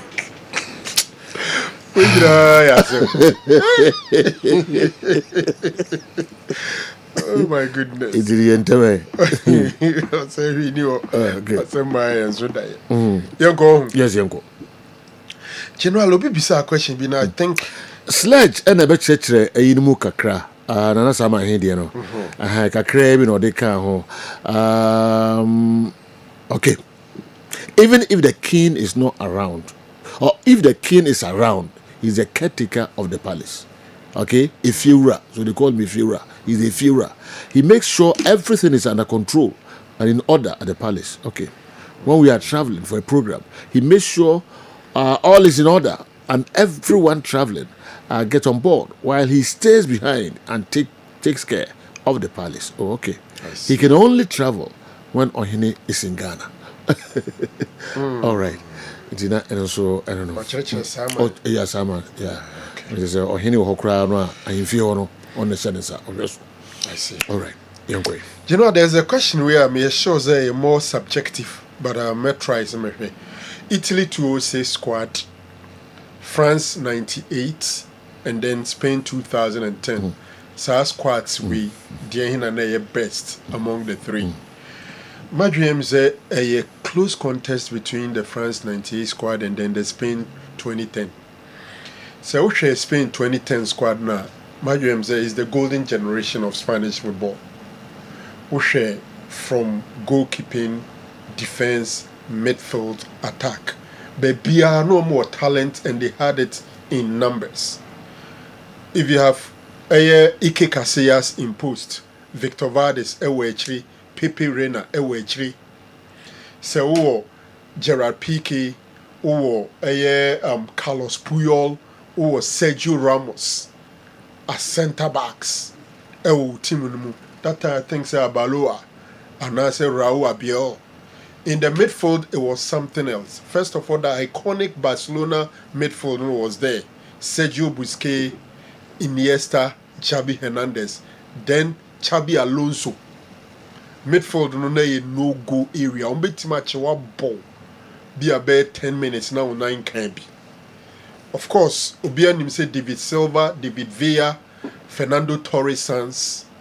And when they won the World Cup in 2010, NCWA, Beka Omuji Confederation, SR Twasu Konka Europe, into FIFA Team of the Year, Omuji Twasu 6 times from 2008 through to 2012. Yes, the France 98 squad also did very well after Omusu winning France 98, I think Omotwasu ko win Konka Europe. And so you talk about Fabien Barthez was their mainstay goalkeeper. Marcel Desailly, obviously, Obienim say Desailly, Laurent Blanc, and then you talk about Frank Leboeuf and Vicente Lizarazu, Lilian Thuram. These were solid in defense. And of course, Patrick Vieira, Zinedine Zidane, Yuri Jokayev, Petit Emmanuel, Thierry Henry, name them. David Trezeguet, also not a solid. Of course, the Italian squad are also winning 206 in Germany. Also paraded some top players. I'm sure. Say Gianluigi Buffon. Obianim say Buffon has been one of the best goalkeepers in our era. Untumin goalkeepers once in film. Then the likes of Camoranesi, the likes of Alessandro Del Piero, Gennaro Ivan Gattuso, General, they also had a lot. But in terms of longevity, in terms of achievement, in terms of all conquering, I think I will go in for the Spanish squad 2010. I will parody to win FIFA Team of the Season for 6 consecutive times. It makes me. It gives me the chance to say that was the best squad. Obisi officiating World Cup no ese referees no very careful and yeah, that's how the person saw it. General FIFA World Cup they are trying to improve every aspect of the World Cup and what training nini entity omudi referees na femwa a chrezo prepare referees nipa. Luckily there is a VAR and sometimes say referee cry ain't too sure about something he can let it go. VAR be drawn attention into Emma referees in the brain and try to make mistakes. So for me, in fact the second game and the Korea game no, I just watched some few highlights. But the South Africa Mexico game, I think that the referee was excellent. My little concern was the red card against Mexico, whether it was an obvious goal scoring opportunity. And Mexican denies South African no baby angle no pick a ball free and it looks like he wasn't the last person, but referees fan center referee fan Sampaio from Brazil fan say he was the last person and VAR also agree with him, so he went ahead and gave red card to Mexico. Apart from that, I don't think I had any issue with any Franco. So my red card na Mexico D and maybe Hona Calapes or Chippy. Yeah, Hona Pesa Minka Kakra. So Oka so on your last person. No. As it ordinary obvious goal scoring opportunity. It was after so omo the clip to Sunanka Osha. Obo says and go BT's last defender na. So BT's our defender na. There's no other way outside defenders to no more no. Omo Sabekano. Any embedded. It's a Bamana Kwakunya one-on-one view with the goalkeeper red card. We won against South Africa, but the red card against Mexico. Flanks yeah. So Obeso share on one-on-one. A quite be a senka one floor now. One for no one cana. Anka Obitina. A better only goalkeeper on Kwan. Other attack defenders in our way far back. No fast. And your far crowd, Joe, their friend, and say, that's their friend say, a possibility, so on bet me at attack nana. The possibilities of getting that attack and any so much defenders no abeg. Who say no more about 10 meters away. We share distance now we any free mo and baby no more na. So they make say no. More about 10 meters away. So you could see say and you likely say Obenyam. That is why Vana intervening. And you won't say video no by visiting. Go me na me say as an incident no flanks or kakra. And there were defenders coming up. So between the area and you so clear say a one-on-one versus the goalkeeper. Okay. But Julian Kosuna almost yes. Obi say so clubs say both FIFA World Cup say clubs and players now or Uncle Bino. I think that's the incident. That's the incident. Somebody post a higher Caribbean or the higher so Obitina, I can't only go keep on going. Obitina, I can't only go. So defenders no more. Yeah, it was going to be difficult for the other defenders. That's it. There's no way some Benyano. So I say, I've Franco what I say. Yanko and Union ready. Almost they play on. So, a South African Ukraine attack and then when you move. So I say, Obiti we say no more. So one to for my Joe. So one to for my Hase. Share. Okay. What are they now close to Park Crack? See, South Africa yellow shirted one. On the way move first. And so the direction of the ball, cross the ball or kicking away from the goal. What do say? And Obiti no. Obvious goal scoring opportunity. All right. So about the name feeling in April. First one also. First one. Say ready. I'm South Africa. South Africa first red card. It's only red card. Yeah, Joe. Yes. Somebody me sure because that time player he had an obvious goal scoring opportunity, and the man referee here a command card, So it was a perfect red card.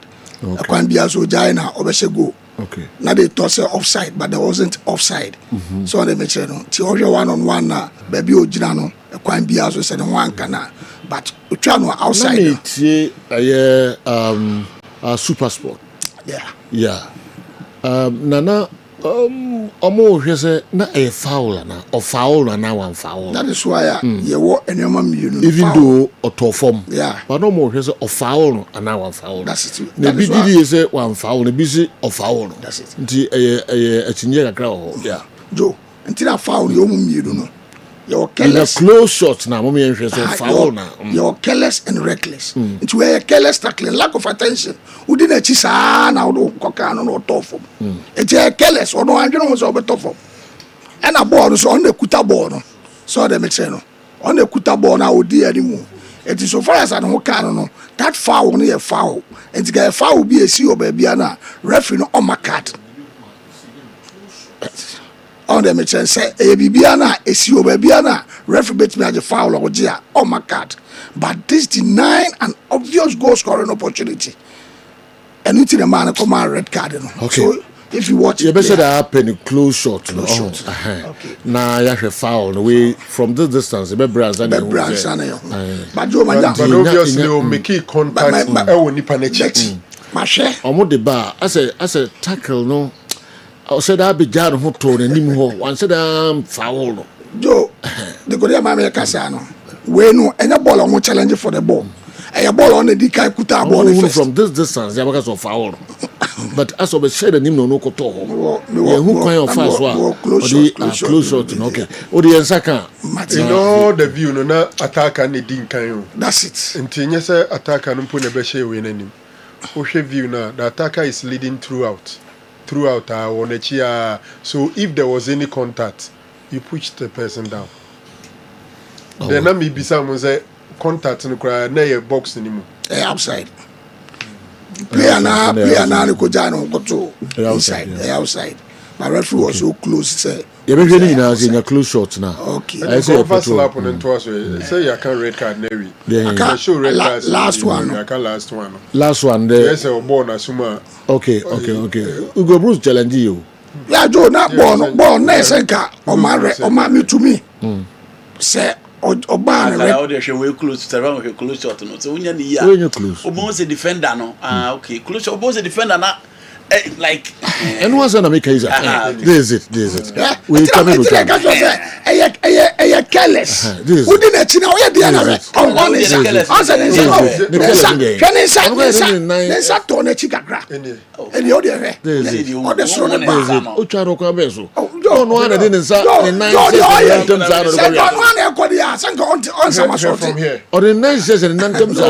Attacker no dear ni musa into finish no close shot. And but the second one on the buy no. Obo say na so much show close shots is here na must say free. Obo say striker down and now ball na esa no ho kika nti. That is why I can't just football na everybody anyway ya answer that wo. Da be any answer that any amount two things. Anything amount two things no. Ema kalankasa. Also me say anything amount two things na fouls na two. Your careless tackling. Which and their attention outside that could try the panel. And reckless tackler, which are who attention out you. All right. Now with your bed. I mean, guys, I'm so who compared the owners. Mamma, so then two attacking the man losing. Any day be no referee, Estatia, or to be carried and another. I'm going to invite you, no, didn't not go to Nantem. Odina, when did you? So I made the match better than Ubachi. What's your name? Miss, we do what's better than Ubachi. So they make sure. So Joe,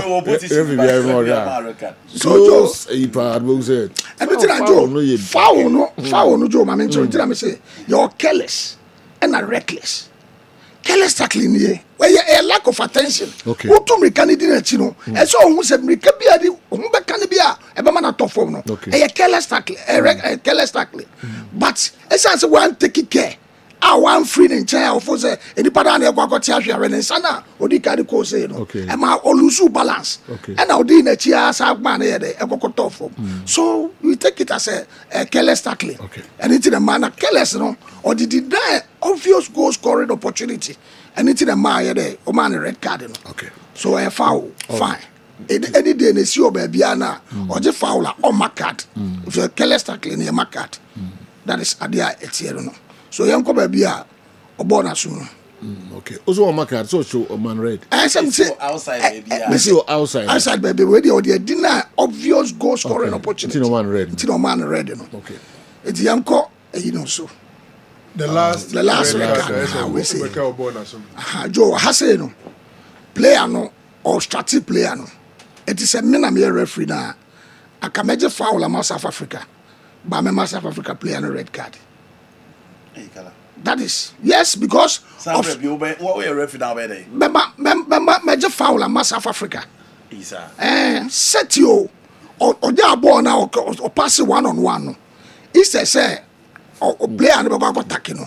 Or a video and also call player and so a call strategy play on one of course obstructing to a foul. Obstructing young. I South Africa defender, Mexico defender. Oh, that's to was to was Mexico defender. Until I was to was any. Coachiki to where that's it. Into obstructing a foul. It is how the foul board. I saw the foul South Africa, you know. But South Africa, no cost strike here. And a striking here, red card. Okay. Do what you say, sir. So, also money also or shortino. Yeah. Or so money. It is all per foul, be a sort of foul.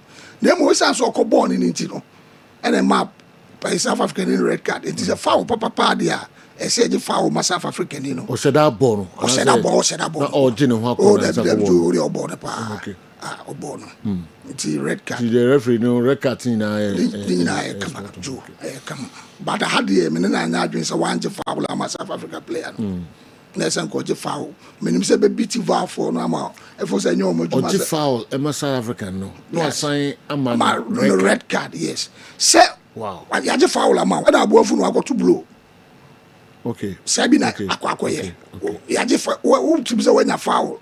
E say je foul amount. And I found a Jemao, the Ajamano, and one cock bobby. A bonny a different, where a boy, you know, a violent conduct, as a man record. All right. It's, you know, Nami Pesenka or Yenis house or call structured and inquired, less than called the foul manner. Or the foul manner, no, I'm a player, no, could this answer on any red card. So for striking, which is violent conduct. Okay. Yen to us, though. Yeah, sure. Obviously, say, yeah, World Cup. Clubs 8 million players could be friendly and I'm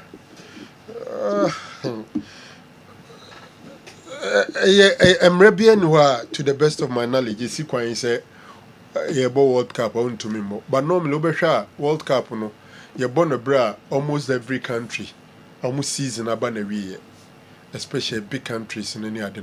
You born World Cup and a bra and a season about a year.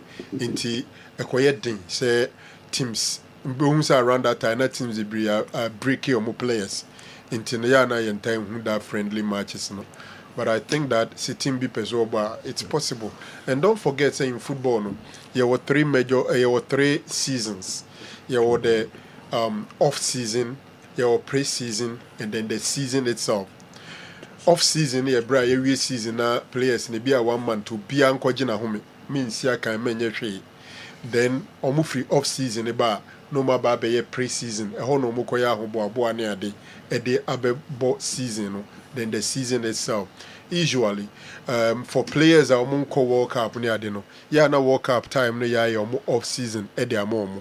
Into when we say be World Cup no, na pre-season no ebe shasi. And on the players na nka some World Cup no. Amomo some few days off. No more they are joma home. Inti sa enete ono. You know, I'll be so. My main fact we intra media no toy.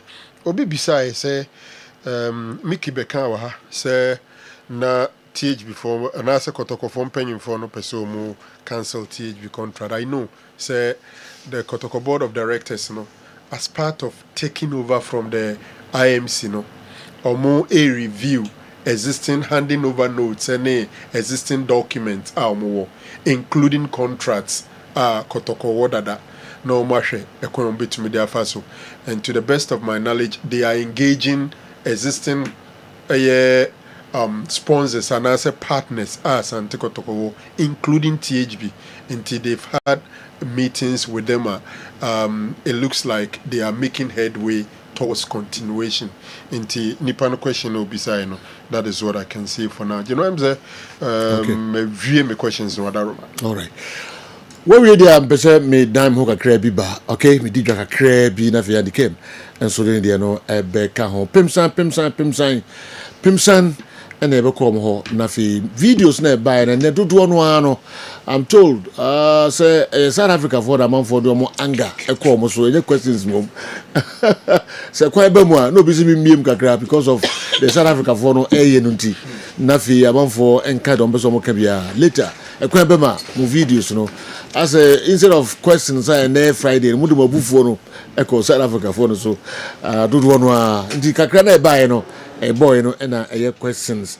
Mammy called a many pimsan and could be and come more crapping some company. Young, got to say, Sir Joe, a radiator.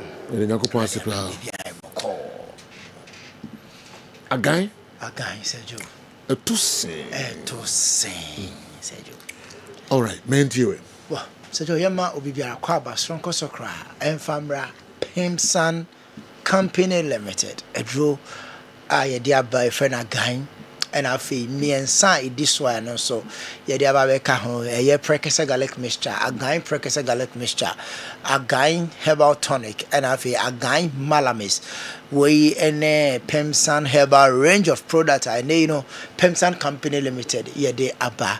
And when you first said Bequeen D Fatana and Fatana Wakono and your Concordia say, and Nam Jumedia, Dr. James Amwa, and a team of competent doctors and Yakopon, Edia Bibidro, who Nimudia Amma Mono, you know a bano, and no who encomo, any adansi and as I say, over street in the swat, or Bianso Eka. Na Mono, ye babyana, the Wunya and Cassian say, Oberfred doctor. Nana Nachem Como. Ye, yes, so got to drona and was started so on Debbie. Tadruno. Fred Doctor, Cheshire into our Tadruno, Doctor, and new name como. Non show, no more obey ye, Edia Cadruna, one more. A bebuamo, I are Sanabantem, Nayadiano crown so ain't me. I'm a beam, and unti na and ne, ye know wedding como. Your numbers no, TV screens, so, Uti radio na me, Bobama, Edia now so waiting, name on be been to Wenino, once a day when you're my year, Bobo. Tieni ye ne frɛ Shannon so say Pemsan Company me see ameno kasa idea ye ni herbal hospital wo baby until frɛ na e bia mistakenly kwesi obi so kasa oh no hospital ha Pemsan for your hospital abra and as if you send this can send in Roma on ade amepacho e rodo rather sama but to go baby cry because one ye ma obi send this can me send there do ade ba kono say Ghana ha kro biara sabi ni party mo no a pharmacy wo ho na herbal shop wo ho no ye aduru ni bi wo ho into fry your listening na from sorokosi from ekuro biara wo Ghana ha bia na obefre say wo ka say free ano ye nso wo ba bia mo ton ye aduru ni bia be twa makoto into obi biara ni ho a o fra manaka chos o ba bia wo ne de ye ni aduru ni bi o nti sendiska na yen send aduru ni ma ye nya sa da ye nya bi nso da kai ne hye ne nso ye numbers no ye 0244 718 557 0244 718 557 and it was 0500 88 88 90 0500 88 88 30 it was 0241 604 702 0241 604 702 where numbers I did juma na mameni woni nkomo kakra emfamfa again prekese garlic mixture ho again prekese garlic mixture no eye edra Dr. James Amwa F nya botredi infie baako miensa eye nhwehwemu yie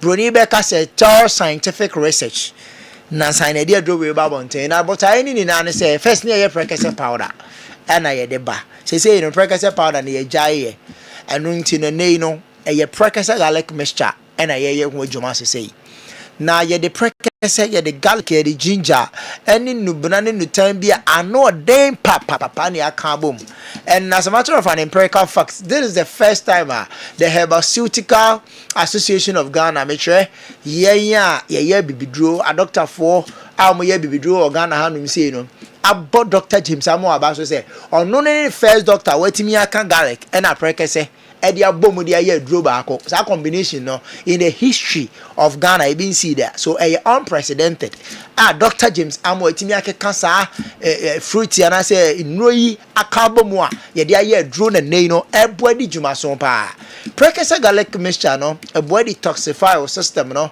prekese garlic alison ewo mu no ginger no so ekuta na pomudi ho mfa so bebree na nini na aka mo mu say onum ko nipadua ni mu a na efin biara wo nipadua ni mu na detoxify na ye frem tete no na ye nananom no punu bo se ne de enobi ne de agujam ne de ntoma kata ya so yesi ye punu bo se na kwabrani ko hyem opunu ana mfifiri ate no to be piaba no na mfifiri no yade e wono ho wudru afa aduanim afa nsuo mu nsamu fama ye homu ye ko ni mu na mfifiri ate no na yisa nyoma ni na piaba nten na ono no ya resesen kra na afi ne ho dendende eno ene ya fa sa kwan no so ye de prekese garlic ginger eni no bna bia ano den a ewura ni padua ni ma eyi awudro eyi fin edifin ni padua ni ya kan bom ya ne agan prekese garlic mixture wo bu o ha o te wonom no de bia ofili se wa ye cheko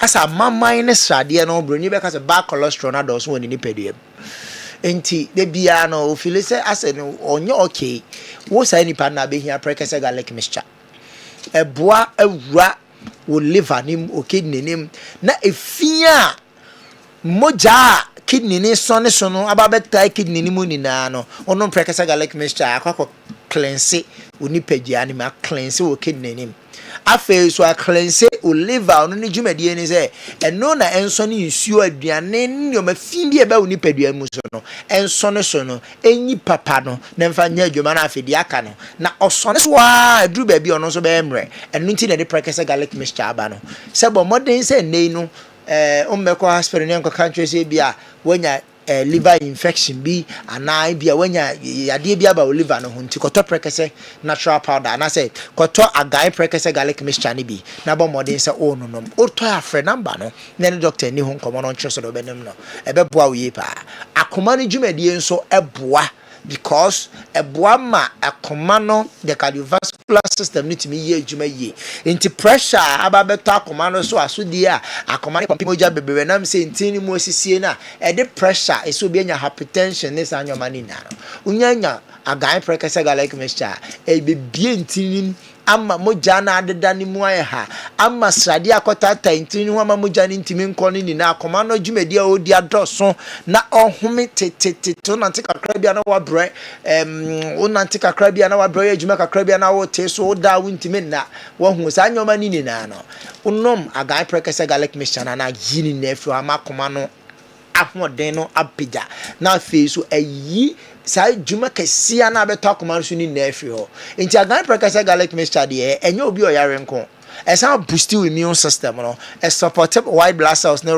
red blood cells no e ma need to make the kuti anyadewa into unom agan prekese garlic mixture e your natural immune booster unom amana ma onipa bia na nkasa enya ahoden sanity enche nyade ansa konekoto benem afi ye wa agan mala me ne malaria dru enei what the yi said the malaria no ye ya na echew enunti da be hia agan malamis ne se obekwa akopɛ bia no enam sa agan malamis no ekuta nubra ne nutan no ɔden a plasmodium parasite na ɔno no tonton beka no jai side na gu ni padua nim no ochiri enunti nya no ma na akwakɔ yi plasmodium parasite na fe wie nso a na fe so asan boa create resistance wo ni padua nim ti malaria ni ntimi mba biem kai na hyɛ ne nso saa wawahyɛ ase de wo ho kabɔ so wo sɛ wuti dwa wo da wuntimi na saa ne ma ni na yɛ symptoms ɛkyɛ sɛ malaria aban afei unnum anu wia omoto no malaria ma wuntimi ndi wo lose appetite wuntimi na yi wuntimi num nsuo obehia agan herbal tonic enu yo mojadura ne onom na aboa boost your appetite mo otimi adidi se na be ya malaria ba ye ma oso teye na wuntimi ndi wuntimi na ne sa anyoma ni na no agan herbal tonic ne be boa ama isukoma de wo benum enough water afei betimi aboa ma wada yie ama na wo hwire ni na na nche ma oso teye ni na eboa hyehyɛ wo ni padua no ama wo skin no kra so complexion no so asa ye fe nti wonum agan herbal tonic emu de aduru na aboa a replace ni o ma wo hwire na abra wo yare ye no na replace ni na so de ama wo aduro yi okwa Okaishi Drug Lane na Repash Ventures headquarters wa Accra kwa benya dodo bi a ope to aton no etimi ato Kumasi ye PFA pharmacy Tafinu Road kwa dodo bi a ope to aton no benya bi na won so etu Colina Kebal Dani Repash muni na kwa benya bi nso etimi ato na agan na nkasa de wusisi ya honam tutu bemma omode mo mpem go fom oba wo no sabi nso bi gugu infections na aba watenka na teko o menses na emmeye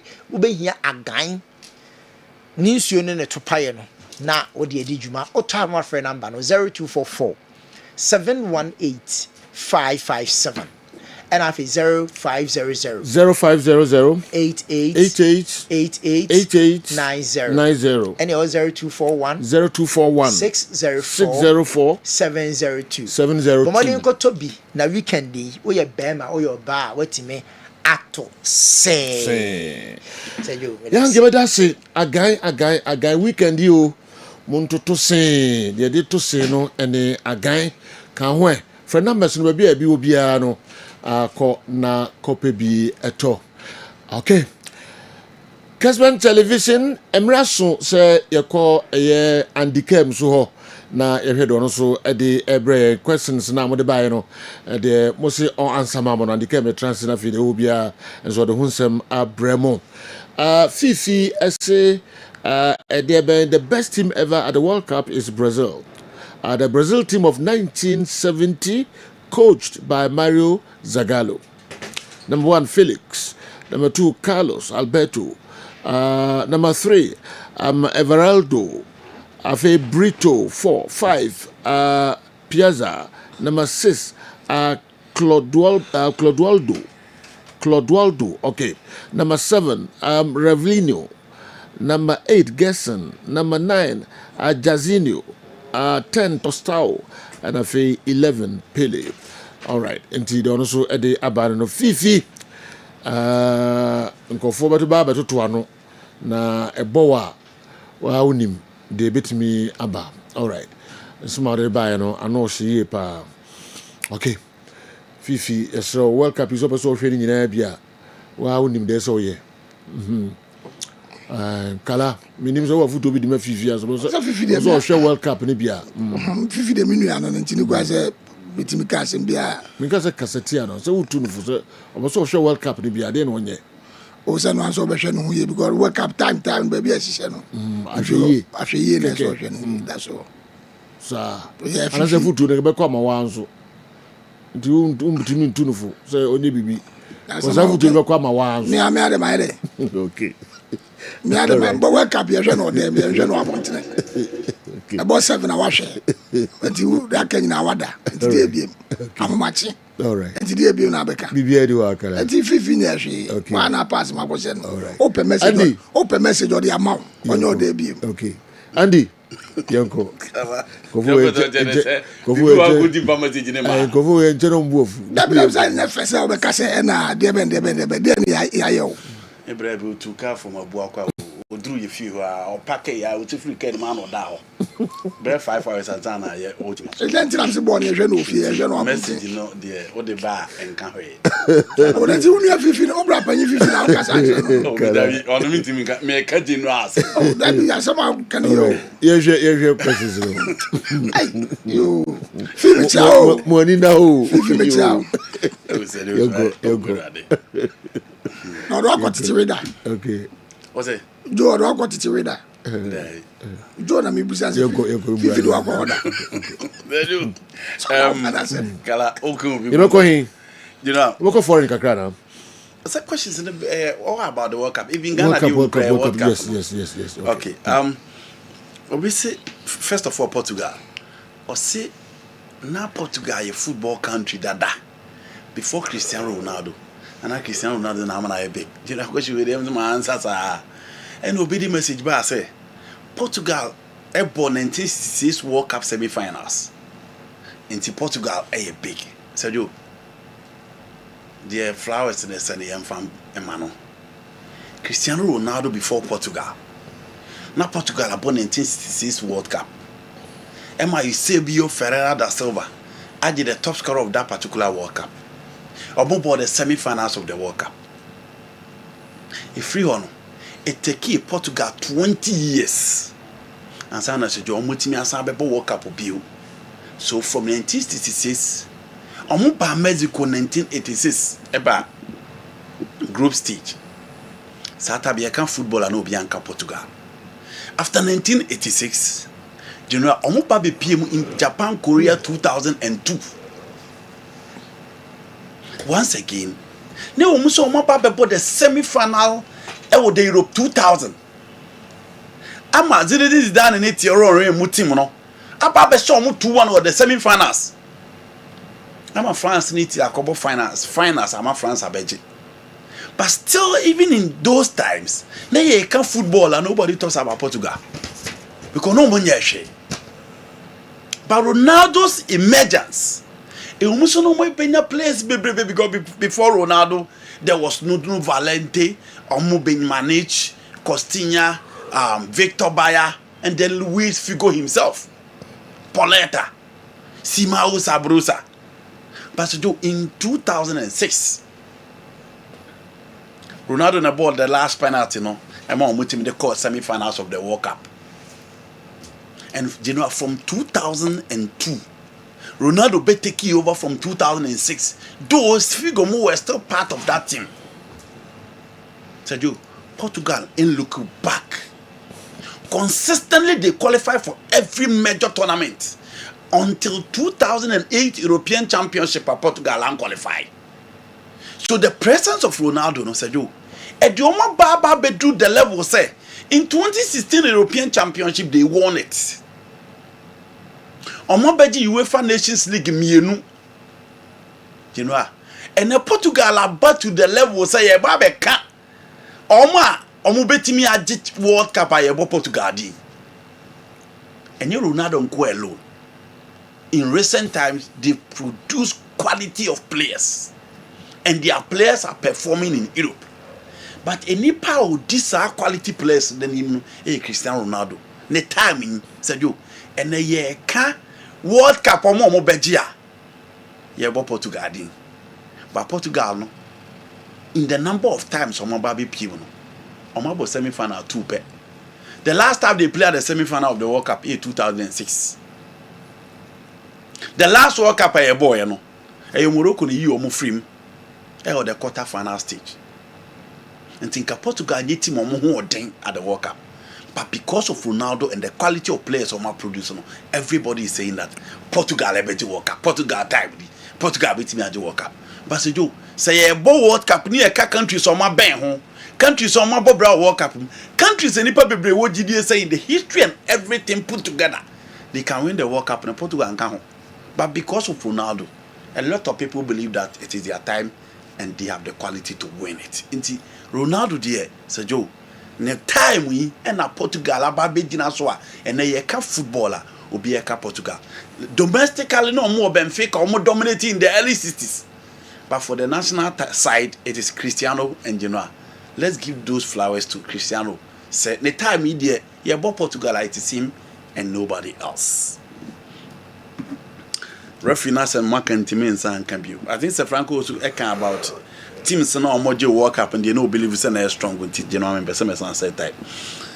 Obviously mean reti Brazil.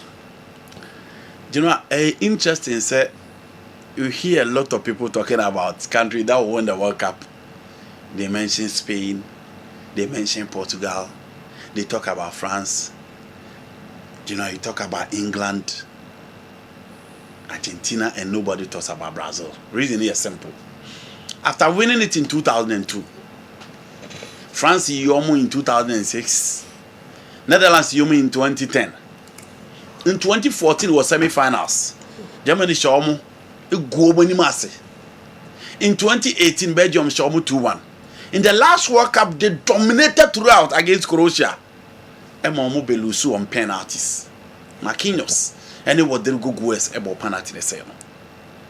A lot of people also believe we say so who Brazilian teams are you still have to see Ronaldo, Kaka, Ronaldinho, Romario, Bebeto, Vava, Pele, and the likes. And who those names in the to be encounter or more enca the favorite and so on. Again, Oh, countries so much World Cup. Obi anyone or the foreign coach at the World Cup that. If people don't see household names in the Brazilian national team, and their recent performance they be disappointing. Until Obi a rating, Obi a rating can home. But you know the funny story is that World Cup the baby a year kobono no. Omo ma jibi hoda no Brazil. Continent na yebo World Cup no. USA, Mexico, Canada. Yabo World Cup mi no Mexico, Brazil aje ba ko Argentina aje ba ko. Yabo World Cup ba ko pe o USA, Brazil na aje. But then nobody talks about Brazil. Because they don't see the Ronaldo Romarios within the team. They don't see household names within the team. And beside that, the front runners of the team, Vini, Rafinha, they don't perform for the national team. I'm not taking responsibility to lead the national team until people don't read them. But they are not too much that. There's no country coming to the World Cup.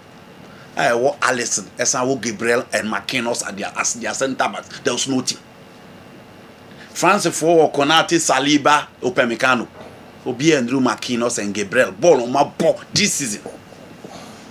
They have Casemiro, they have Bruno G. People don't read them. They have Ego Thiago, who is the second top scorer of the EPL. Nobody reads him. How many teams are Rafinha and then Vini Jr. in their team? But they are not rated because they've been disappointing in recent times. And these two guys ain't taking responsibility. Most of the predictions are emotional driven. Me play any wager. But you know, for the World Cup and the continent and the weather, any baby I World Cup, no, you can never rule out Argentina and the Brazil, the South American, because continent na hono and with the exception of Germany and then Spain, you know, no country from Europe and a room or the North America or South America at World Cup, with the exception of Germany and Spain, Beje or Africa. Into the entire microphone reach you, but you know, they have Carlo Ancelotti, and as I said, they have the quality to win it. They only need to get their things right and make sure, say, when they reach the knockout phase of the competition, no matter the performance they put up against Croatia, they were eliminated on penalties. Until ultimate class, I heard now, they are good to go because more quality, more a good coach, and at any department, almost fair share. They only need to have the collective play because you know in recent times, you know, team okay in terms of the collective play. And when Argentina beat the World Cup, it is not because Argentina had world-class materials. You Leandro Paredes who Pierre Gini Esuluma. You Rodrigo de Paul ATM. You Nae Molina. Said you Utamendi Ewo Benfica and the Manchester City. You Marcos Acuna at Sevilla. But collectively, Argentina trend the determination on the field of play. Some are ready to win it for their country after this number of years. That is the only thing I bet me I bring Brazil back. South Africa for I say more Hugo Bruce visa na on Conco Pim US. Ahead of games na general mobile nyina na say happy with the performance of Hugo Bruce. Now baby sasa me no ya adwen ana game na course no me blame Hugo Bruce o ka ho bi. I ready am my nti amfiri ankasa no musim am kan after the game no ya ndie nkoso. Me blame Hugo Bruce ana. You know, me a huge fan of Hugo Bruce because me GD say onim de when it comes to coaching. But say you know baby a game you could do anything. One na me problem with the selection. Yenti omo kakra. Okay. This game coming here it was just a waste of time and a waste of sleeping. Yeah. I mean the coach approached this game nonsensically so. I won't hide my emotions. You know when you are patriotic you have to support the team and you have to voice your voice. Yes. What we're watching today is pure nonsense. Yeah. We started the game, you are defending when you are supposed to send a message that you are here to mean business. Yes. That's a World Cup, that's a big stage. Sure. We have got 6 defenders who ended up turning to be 8 defenders. Hey, man. What are you defending? You are not leading, you are not doing anything, but you are defending. Down. You are one down. Then you bring someone who just ran like a headless chicken just to get a red card without even touching the ball. Timbers one. Why? I mean, you watched the game during first half. Yes. They are leading us 1-0. Sure. Why don't you come and make tactical changes in the second half? Yeah, true. Hugo Bruce is too old. Yeah, he is. He was riding on Timia Yarulani Mokoena. Yeah. That must be said. Yes. Right now, Hugo Bruce utlamo game in Mexico. Yeah. He comes into the game. He plays a defensive football. Why? He's scared of Mexico. He parks the bus. Why? He tries to break. He play on the break attacks. He tries to play also on the counter attacks. Sure. Mexico gets their goal. They get the second goal. Sure. Guys, what is it? Sometimes you complicate football because Zwani, where was he going? Zwani Unayagai.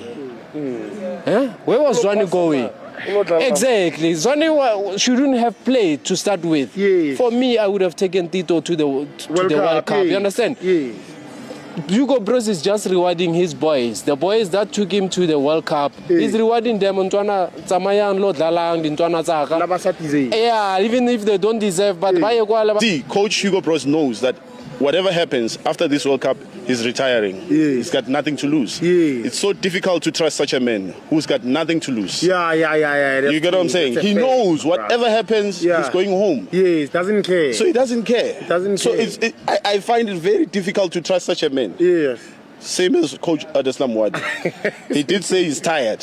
He can play with words as much as he wants, but he said it. He's tired. You don't know him pay. No. He's tired. Let's not contaminate this with club football. But he said it, he's tired. And I'm warning Orlando Pirates. We don't have to pressurize him. If he's tired, let him go. Same as Coach Hugo Bros. He's just tired. He never said it. But if he said it beforehand that after the World Cup, I'm going home. I'm tired. Yeah. So he must go. My guy, I do believe we can still bounce back. Let's play our normal football. We'll bounce back. I don't have much to say, my guy. I'm so embarrassed. Embarrassed is an understatement, my guy. It has been. Yɛn to aso na. Nse na open ye baby a na omo se ma omo man visa emfa nko US enko bo omo next games do horo. Yeah. Nti yɛn sake no a Tony Montana mesrew hwehwe sa tape no ma yɛn na yɛn mo no. Yɛn to aso. Kujize no man you. Omo se he oyi okoreta di de be si bia ni na asem. Ono kuja obeto already receive you know. They be do work up enya na asem. But you know where I agree with them they say oh but Alvarado, oh but Julian Culinos, and oh but Raul Jimenez. We are more back five in Tiao, Sergio. We more dear, you're more back five in Tiao. In Tia no dear. Oh but back five, you know. You too central, no Sergio. Now say about double pivot. SI day. Now Sergio, we do share France in Brazil there, and that's when they all set up Benebebo. Inti where I agree they say set up na Hugo Bruce the rule mono. Number 1, goalkeeper Rodman Williams be okay with him. Kuluso Muda on the right be okay with him. Oriel Modiba on the left me okay. But say yo, Sa CDB Okon and then Mbokazi. Sa 3 back na Okobo any there. Na mentiase. And osa ball Jaden Adams. Esa de Sitole esa kan aba general ade wo bo tosta oni jazino ne we pele ni lead line ko abebo back way nti so wo hate him na uyi Kuliso Muda oye running wing back uyi are Modiba no see left wing back as you apart from the 3 back the 2 players in front of the back 3 no and so you defensive which is Jaden Adams on the ball 6 at the Melody Sundowns. Sitola first no na ball 6 before Jaden Adams or Sundowns. And on the Portugal. It said you have the central two those side defensive and sana odi mokwena ababeka. So apart from the back 3, the 3 central midfield now Sabo in Nigeria 2 pivot and on Sabo mokwena account. Nti eno aso here. Mokwena no hu the onye o park na so because road na obo no mo bi da. And Oboli Foster any realness anymore. And so be really concerned about the back 5 now. Coach na friend Hugo Bruce and the boy in Nigeria. Many coach in Yadrin because attack no coach boy no. So Franco Di Kaka also Raul Jimenez despite being the biggest boy of the Mexican team. He only scored his first goal at the World Cup. And then Alvarado then na Julian Colinos aye and he said you o kwa akosia side defense attack o ya e was o city deep now kobo 5 defensive players within the game now okosia Kylian Mbappe na osia Dembele na omo de Michael Olise mo ba beka ho dia ene je na one here from number 1 to 11 no omo nyina be defensive. Now from the other side people can also argue that you set up defensively or you pick defensive players with different roles.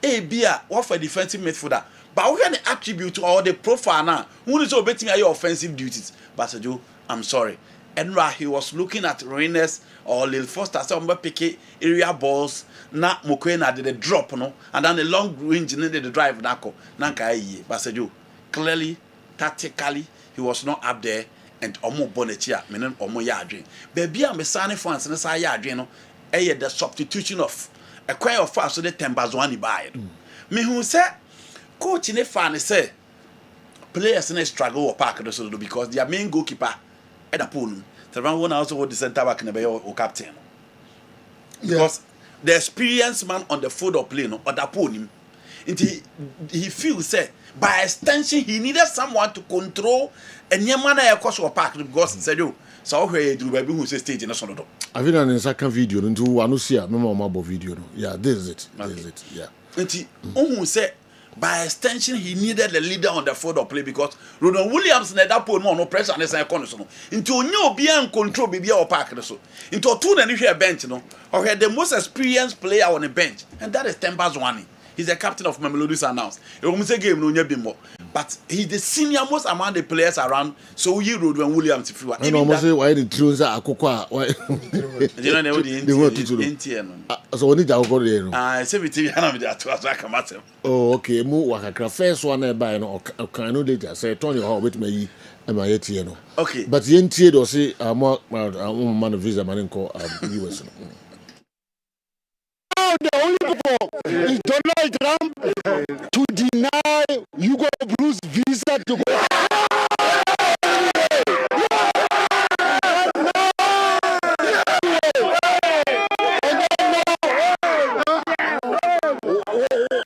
Deny the visa.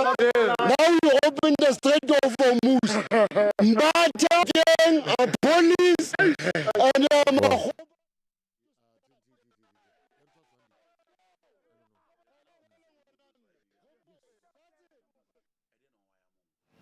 semi-finals of the AFCON. They've won the AFCON, they don't care. They've won the AFCON, they don't care. But World Cup. Oh yeah, World Cup. Yeah. Almost about 2010, I'm only best go for the ball draw. Until we match 2-0 on there. After 2010.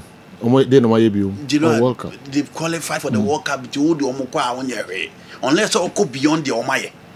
South Africa World Cup or Macono. First one, lose 3-0 first match, second one ball draw with Paraguay, and third match, first games at the World Cup. You know, this is a country that have qualified for the World Cup 3 times. Into the World Cup. But who see and no, okay. Qualified for the World Cup twice. World Cup. They expect you to perform better. And tactically, you were not up there. Let's say the American man ABC say, Tembazwani, you know, this one about Babe. Zwani Matthew mo ball or my ball stand down to no mobile. But he feels say within the team we hear leaders. And this one by you know a leader who babe control the young guys on the field of play. The also babe. The substitution now one on the game plan am one and say do waka. What's the card in your team pet? A man bet you say this control Stiano. It's the nothing. And yes I said you the Omo Hugo Bruce coach lose match to a host nation team man if it's our US. But you know football fans are not here. Results now they don't care. Open it now and in the next game. Ombeka is the best coach in the game. Sana fans at here. It's just unfortunate, but you know for me they are not there Hugo Bruce. And you know red cards and so fans never bonachi and you know na players they go free because they are not Africa like Kenya. She mistake na Yaya Sitoli you know way do you blame the structure or you blame the player? Clearly you cannot blame the structure, you blame the player. But you know we mistake we and so say you ono ana ma almost share and on one is a red card. You know player no more share go first go now is a red card. But you we are and you be a coach. Temba Zwane, for all the years, the experience that he has acquired as a footballer, okay, we could do red card. You are a coach, and you be anti game no sanity. And Hugo Bruce should just accept it. Now I'm prepared for the next game because I've said you Korea didn't check it for no. I'm also a mammy diablo. Rowan Williams and a goalkeeper South Africa the coach after the match. How many Mexico game no? Or say Africans have always supported other African countries in every World Cup tournament, but I can't figure out why our own case is different. Many Africans supported Mexico, not us, the South Africans. We almost said yes, but truly this is sad. As Africans, let's stand for each other. Let's stand together. Rowan Williams on the goalkeeper and the Emma Bafana. That's what they asked to, I don't know. We almost said yes, but truly this is sad. As Africans, let's stand for each other. Let's stand together. so funny. General, so as Africans, let's stand together. Hey. So my mobile park now. Omunyum no mo 12 because omu sebi omu kwesi efun. Yeah. Afi no mo ye mmobo. Isi TV no so no ma nyi ehuro no ne ade na amayo. Oh, yeti yo. Yeah, hwe enkwan hwe ba wo hwe no nipa mu de wa ya na won. De no amhwe no SG Mountain. Ene bia won ti nipa gu won. Yes. Omu huru omu papa. Yes. Omu touch ball bia woo. Yes. And omu no say as Africans, stand it together. Yes. I think I'm happy they are feeling it. Because Mekai say, na Meka has said, dear Kosuina, not a single condemnation from anybody Bafana.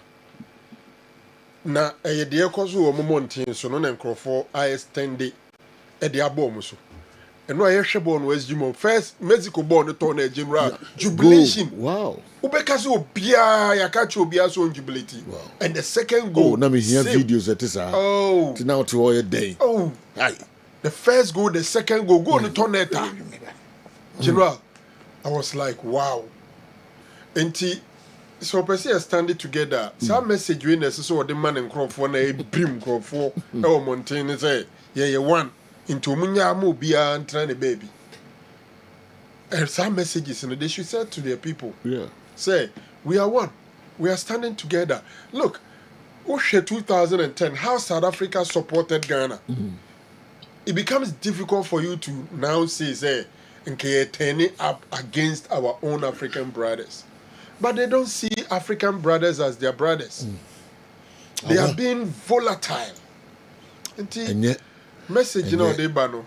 Yes. I'm on for the DR Congo for I said I call stadium for support to Mexico. Oh yes. Sanso and Nigeria for more England. Almost two coin echo support to Mexico. Nigerians Yenti DRC for kakra. DRC. Mexicano, Congo, hermano, caer mexicano, Congo, hermano, caer mexicano, Congo, hermano, caer mexicano. Congo, hermano, caer mexicano. Congo, hermano, caer mexicano. Congo, hermano, caer mexicano. Congo, hermano, caer mexicano. Okay. I'm so we don't different Robert Yasi. Robert Yasi is a Congo for Mexico for echi. No, ne etamochi. Sa ne version ya to ha DRC fue untina. Yeah, ni Mexico, yeah, be wedding. Oh, for DRC kwa support to Mexico. Yenti Nigeria for so kakra. Let's go Nigeria! Where are you from? We're Nigerians, but we live in England. Nigerian? Yeah. All up in Mexico. Yeah, we're Mexico. Mexicans today, man. Yes. Let's go Nigeria! Where are you from? We're Nigerians, but we live in England. Nigerian? All up in Mexico. We're Mexico. Mexicans today, man. Yes. Let's go Nigeria! Where are you from? We're Nigerians, but we live in England. Nigerian? All up in Mexico. We're Mexico. Mexicans today, man. Yes. Let's go Nigeria! Oh, okay. Tina and so I don't know. And you mean Tony and so the camera no for Krum Kakra. You nipa back one am you no mokasa after the game. Na Ghana for himself to do no and then the see who na South Africa intino na almost a support to Mexico din dog there's all the kind of has so Mexico I said it emphatically. Oh yeah, the madrins alcohol. Yeah. The madrin alcohol see na me person South Africa win no and right 10 madrins I saw it on the show. Madrin Papa nyehwe yes but we have videos no kakra back to Andy omo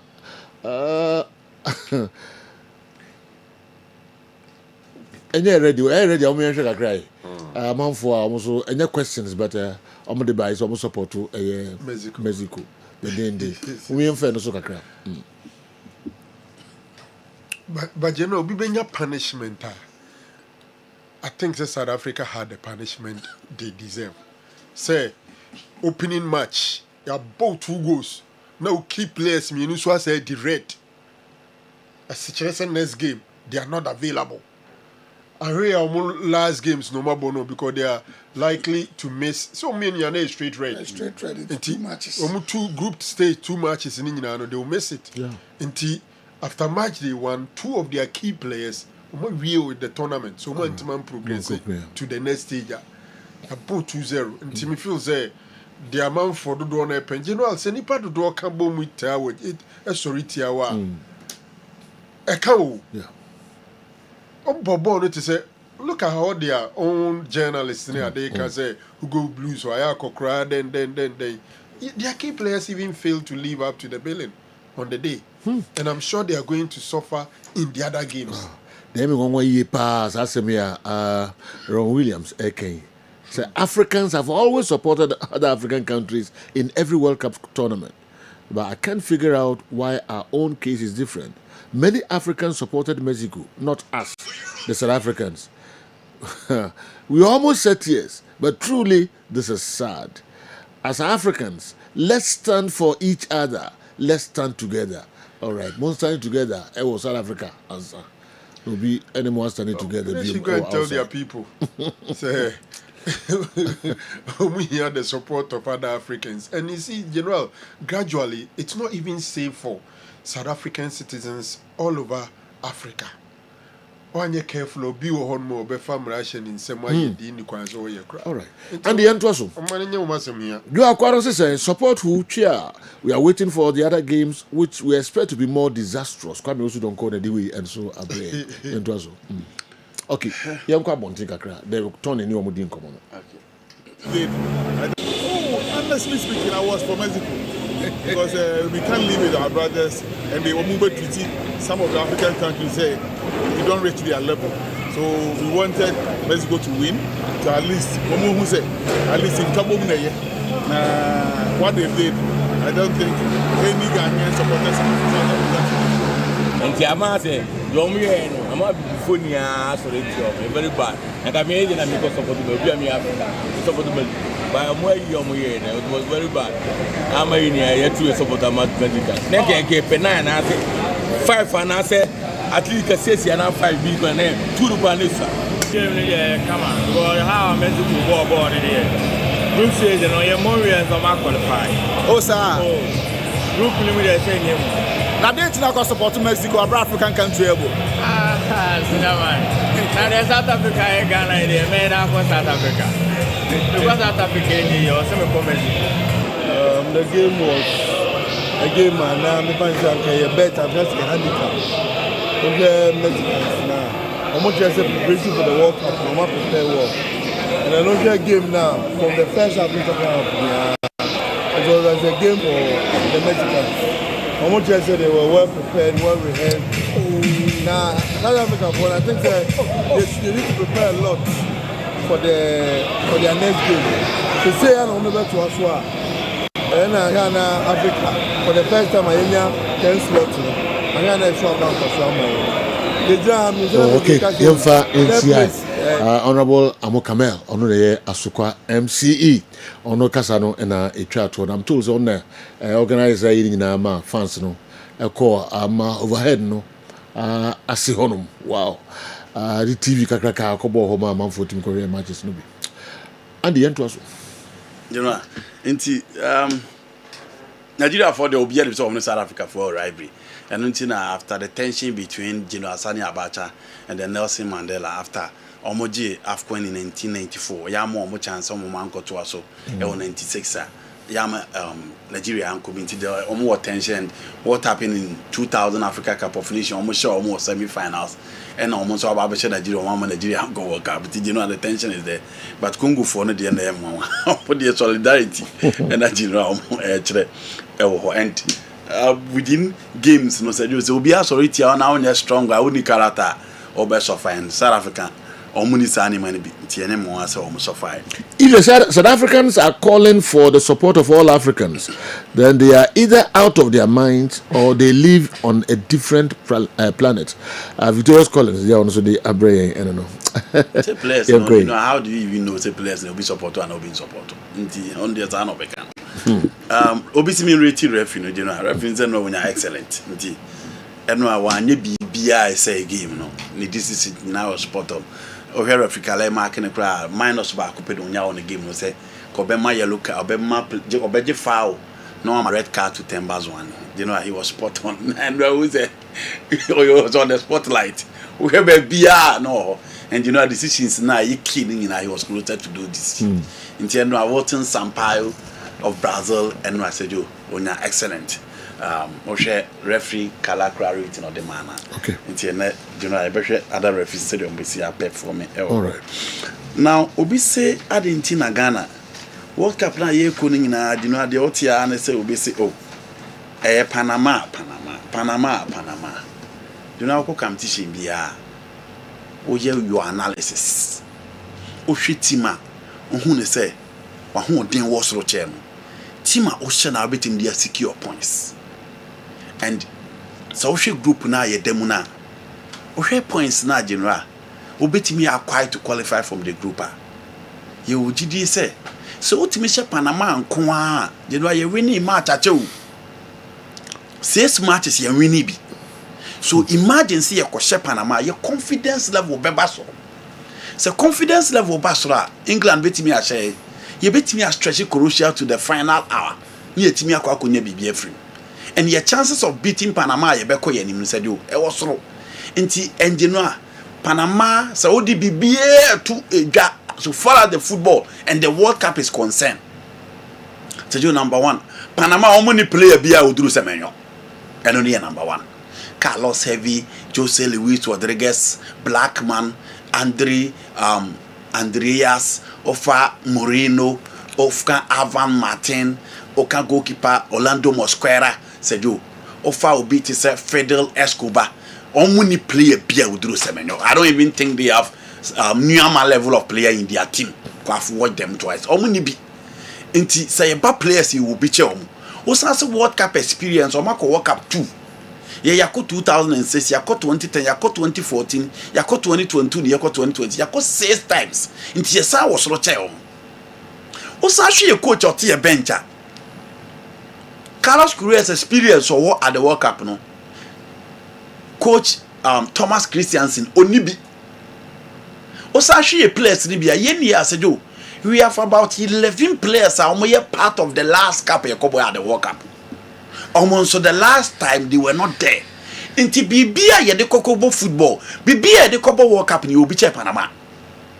it is ye analysis na e wo se de ho odin nyina kokogu wo mo so ye se wo mo ni ese omu wie ni nya 3 points ni wie a January enya 3 points ni pe Croatia ni England na bebo mathematics ni ye free ye beba be mathematics ni later but se jo ye ntimi ankwa ankohye Panama obeche England ye be hye Croatia no until we need a game a be ye confidence level na pie na players na nya ni da so enya confidence because do so we team na abom match na dey bia ye hye wa o lose confidence o ko bobo group bi take you serious mu players na kra no mu take a defeated stance before game na ba because mu nim say mo kwa akobo ni enye until here game be bring our confidence back and that should be the game against Panama General, beside that, so World Cup and Team Panama World Cup no wakwede. You have no business being at the World Cup.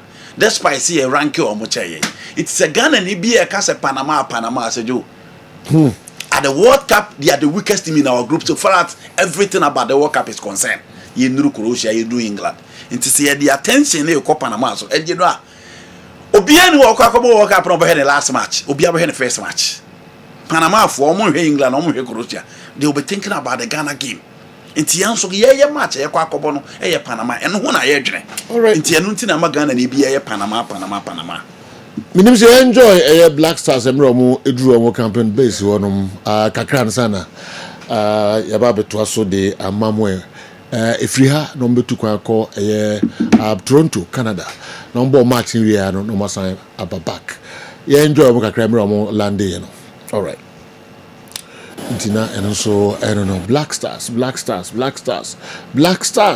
omo free playing no more eba President Keto Kreku on the coach Carlos Queiroz and omo epie kanemo amoshe Kessben television no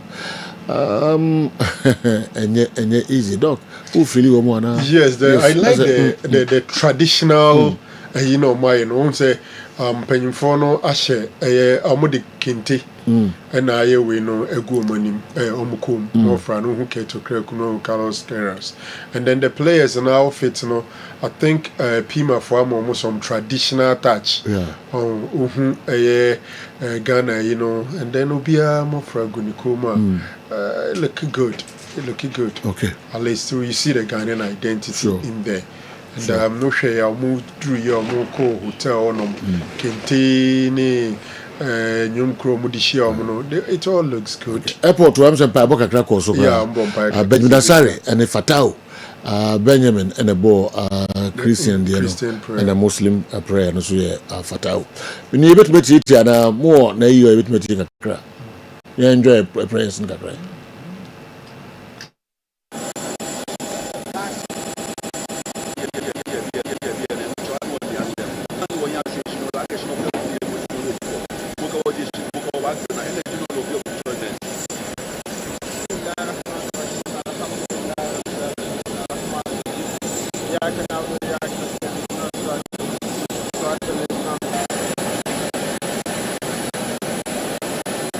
Okay, into the course and so I don't know. I drew a now President Peja Nyum na omo Ejisuna Namodia no swaba. It was a good drum base. Finally. England, Omonia Brew. There's a match in the bar no mobo. Omni Honduras was about almost 6. England, you know, two countries are complaining so much about the weather. England and Norway. What's a hurricanes okay with the weather? You know, I'm complaining. Okay. I'm adapted to the weather. We are no free war. The last time I bought World Cup for US, England and Kobe. Into a different terrain so far as the World Cup near concern or more. And I did not World Cup is some disappointed. Obian take home serious to be. Because you know they have about the best player in the game today in Hurricane. Omonya quality enya, but they have a good team as well. They played in the finals of the last European Championship, and the last World Cup omonya bad. Into omone say mrenini. It is a joke. There are 1 or 2 positions at the last time Mr. Franco discussed. We are looking at the left side, we are looking at the right side, and other players are coaching believe so be pair. 3 back, 4 back, Thomas Tuchel are the team ne kama. Into Ogusua or certain chemistry and cohesion within the team. And until I know Ogusua ebo matches into adapt we no nya the open we are. And you know, on match on Bebo against Croatia, they will be playing a familiar foes. In 2018 in England, what did you say? At least in more 1 foot they call the finals of the World Cup no. Manzukic Babeshe second goal ni di omo free. Into omonim se match na de omanyan kora match. Despite that but last 3 games about England as 2 and a Croatia as 1. But omonim se ni game ketwa. They see this World Cup to be their World Cup. Into general preparation be omo be prepare in the last hour to make sure say omo be well Bibia umbe set it up so well to make sure so umbe arrive at the cup no. And only at the now England team they are looking at winning the the cup. They are not thinking about group stage. They are not thinking about the knockout stage of the competition. They are thinking about winning the cup. In preparation, they have really intensified the preparation to make sure some bit me adapt to the weather. And until no purpose our matches. A World Cup, you have 5. We can have 5. Yeah. No. Okay. Make us 6. Okay. Jana me person tell you now so team for Panama to so far as the World Cup is concerned. Good afternoon, sir. Yesterday, South Africa equaled the record of Cameroon in 1990 with 2 red cards in the opening game when Benjamin Massin and Kanambiik were shown the exit. Okay. Sifele Yaya Sitoli and Themba Zwane were also red carded yesterday. Awa Mohammed Hudu and a monitor program no Scotland. The professor. Yes. Okay. What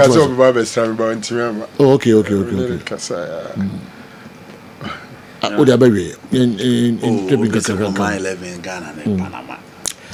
A bit also the buy. I don't know. Now Obusa Team Ben Amujidis over winning World Cup and why? And I feel Obisu buy no Obusa Bernardo Silva. Madrid Hiano. Osho omo quality ni sisi ana omo hia Bernardo Silva o team mu ana. Okay. Kotokoti HB name say no ano no. On the chichim. Okay. And I cut in yesterday's game so the Calams were teaching in them. The 2 questions I mean names with my Bernardo combine 11 Africa na. Combine 11 Africa. Why? Why? Ghana ne Panama no so trena mo. No. Ghana ne Panama. Atiziki Fidel Escobar. Andreas make for a black man. You lateral and then Ghana you lateral for 2 and 3. We are about the weakest at the tournament. Wow. And then Zibo, Pate, Carlos Heavy, Jose Luis Rodriguez, Jordan Ayew and Antoine Semenyo. You know, Bernardo Silva at the end of the day, Jose influence, no? Okay. And then Jorge Mendes. Say Jorge Mendes has a take over Real Madrid. Into another Bernardo Silva or the and Madrid and Casa, you know. Maybe would they make about the Luka Modric role? No, they will take him to the right. To the wings. I see. Midfield or there. Sevanko Babadi, Jude, Chouameni. If there was any player that will come in, it should be a different profile. The almost like in Bernardo team for more. But on the right, say for a long time, Omunya will be a wire consistent on the right. Yeah. Rodrigo Abo, Ibrahim Diaz Abo, Franco Mastantuano Abebo. But Bernardo Silva also when they know the Beko right over there. But me who more of a whole Mendes you see more no influence and unim Jose he need to get one of his guys within the team. Oba first time no. It got to a time na say who Mendes so 6 players with him. In team George Mendes na Jumana na Juna Sasha said Jose arrival so he will need any of these guys around to make sure say obey Jumana and one na Juna Mguso Omoyen. But Bernardo there you know who nimbo. Yeah. Even at his age in the Manchester City team, we is Agus na Semenyone Halam Mushena, born ne born and Casa de Onoa, Unimbo, into team B. Biano, you know, or best start you, on start you, versatile, several positions, you are good to go. England will be out of steam before they meet Ghana after their numerous friendlies. John Terry was complaining yesterday on SuperSport about leaving Palmer and Maguire at home. England knows they are in for a Ghana surprise. Okay, and also friendly matches in Ghana. Effect on them. Asia Ghana no. Asia Ghana Indiana. I don't know. Asia Ghana. And then number 2, John Terry. And SuperSport Mukofa John Terry about easy. And then also complaining with SuperSport about Kopama and then Maguire Omojo Mofi. Number 3, I say Omunim say Ghana best surprise woman. If a bit my on England don't need Kopama and Harry Maguire to beat Ghana. They don't need them to beat Ghana because Omo Omujina Holborn as a Joe Maguire Iba. John Stones who bad Kopama. They have Jude Victor Bellingham, who has won the best player in Spain, organic for Ballon d'Or. is Kupama to Bellingham? No. More enough option to do that. And now I'm be Shiaga. Be Shiaga no my day. Several was no my day. I'm a Benny out of England World Cup from Bebodo. Almost second group game there, but they be out. And the set of my stockers said you want to be preaching for the World Cup. I don't think there any of them in they think. You know, I spoke to 2 English guys. Almost everyone go more believe we're gonna move out. No, it's Utie Gabriel Agbon Laho. And I was surprised that it's Zlatan Ibrahimovic. Yeah. And so can say team Obeha England in the group is Ghana. I'm sure Oko Englander, omunim the talent, Ghanaian talent, eba English Premier League in Mobile. And they've seen Kudus, they've seen Semenyo. Kobe Manu, though he's part of them, is playing well. They've seen that in Wobeck. Into a talent factory, they say. Omunim say Ghana baby, omunim Bob. And Ghana has been sensational in a number of tournaments. Over the Germany 2006, no omunim players no. In 2006, be a few of them. And at the Ghana Koye. Then when you come to South Africa in 2010, and also sono the Ghana Baye. And once they don't know our boys too much, Omar Jane say Ghana dear, the average Ghanaian footballer is a good footballer. And me when say one, England and Croatia because they know everything Croatia and what Croatia will present to them. But the fear of the unknown, like Nipana Oban, Unimnia Oba Bayeno. And no name say because at least they know Jordan, they know Semenyo. Which other players now because you won't be brave. They know Iñaki, maybe they know Thomas Party, but the rest they might not know so much of them about them. And no nama Madrium say Ghana could be anything. In general, it's also that post channel so good for us. I'm thinking Senka they should underrate us. Now you taking them on away. But the English team now normally it's difficult to be underrate you bia. And right now Makochi we match almost 6. Honduras for say and then compare so many boys are friendly. And Kobasu. In the last 2 games, 9. Maybe I disagree with Levinson is a Ombishia Ghana no ma burn out. Your name game near just the second game. So why would they burn out after just 2 games into a tournament? For me, I don't think Sebemoma burning out. It's not good for us when they are saying say Ghana for no into Omunshi. It looks like Ebemoma Damosunka omo disrespect and reti omunimro mosono. Now you're taking them unaware. But I'm also thinking say in football psychology, a biano ye. Asame BCBN, how our motivate players, only Umbekas and a big team are making impact. A coach can easily say that, look, this is what Zlatan is saying. This is what Gabriel Agbon Lahoy is saying. This is what the English guys are saying. To the extent that people even think, say, Ian Chiapatini, they don't know, a psychological something just to get the best answer to me and divert your attention no matter years unaware. So you need to tell the players, look, Nkrofoni Jimuti, we are see Jimuti, so go out there and deliver. Okay. Yeah. All right, Intina, and also and Rakasibabe and Motre na the program no by we and the Silano Mary. Birthday me no be na me on to. Oh, this is now the birthday with me. Mrs. Yana the birthday bay. O say I can happen. And I'm got money no bill. Okay. Kala, what my following na? Yeah, Joe. Oh, sure. And then you may 7 p.m. Canada and so Bosnia Herzegovina. In the first 2 games, Korea and so on match or more any Czechia and so boy, any the course of Mexico in South Africa. Referees and performance and cool man. Yeah, sport. Yeah, because other match African referee today is an Egyptian referee, and then so this are match. Yeah. Na mina highlights kakra ne share man said I okay. I was the performance now on my record. No, so I go could red card. Yeah. It's just the discipline level of a red card means sanu mom na man for a can was as you see South Africa. I joined in now, come on, justify. Was there yes, Samra Fufra What would the anymore as or pay we ma be ayo? It is a woman twist and a pet. No, ma, I say, I'm going to go for buy any. What are a substitution on the buy? What's a substitution a buy and no? She said the referee city a woman. Or banner, I'm saying, throwing be, over trono, or quarrels, hey, my friend, or no, starting here 1, 2. Oh, yeah, and I want to throw that. Because I'm running banner and for sure. And Yajuma, if you look at the posture of the referees, Shamudimina or parking so they mean business. And say, oh, yeah, country.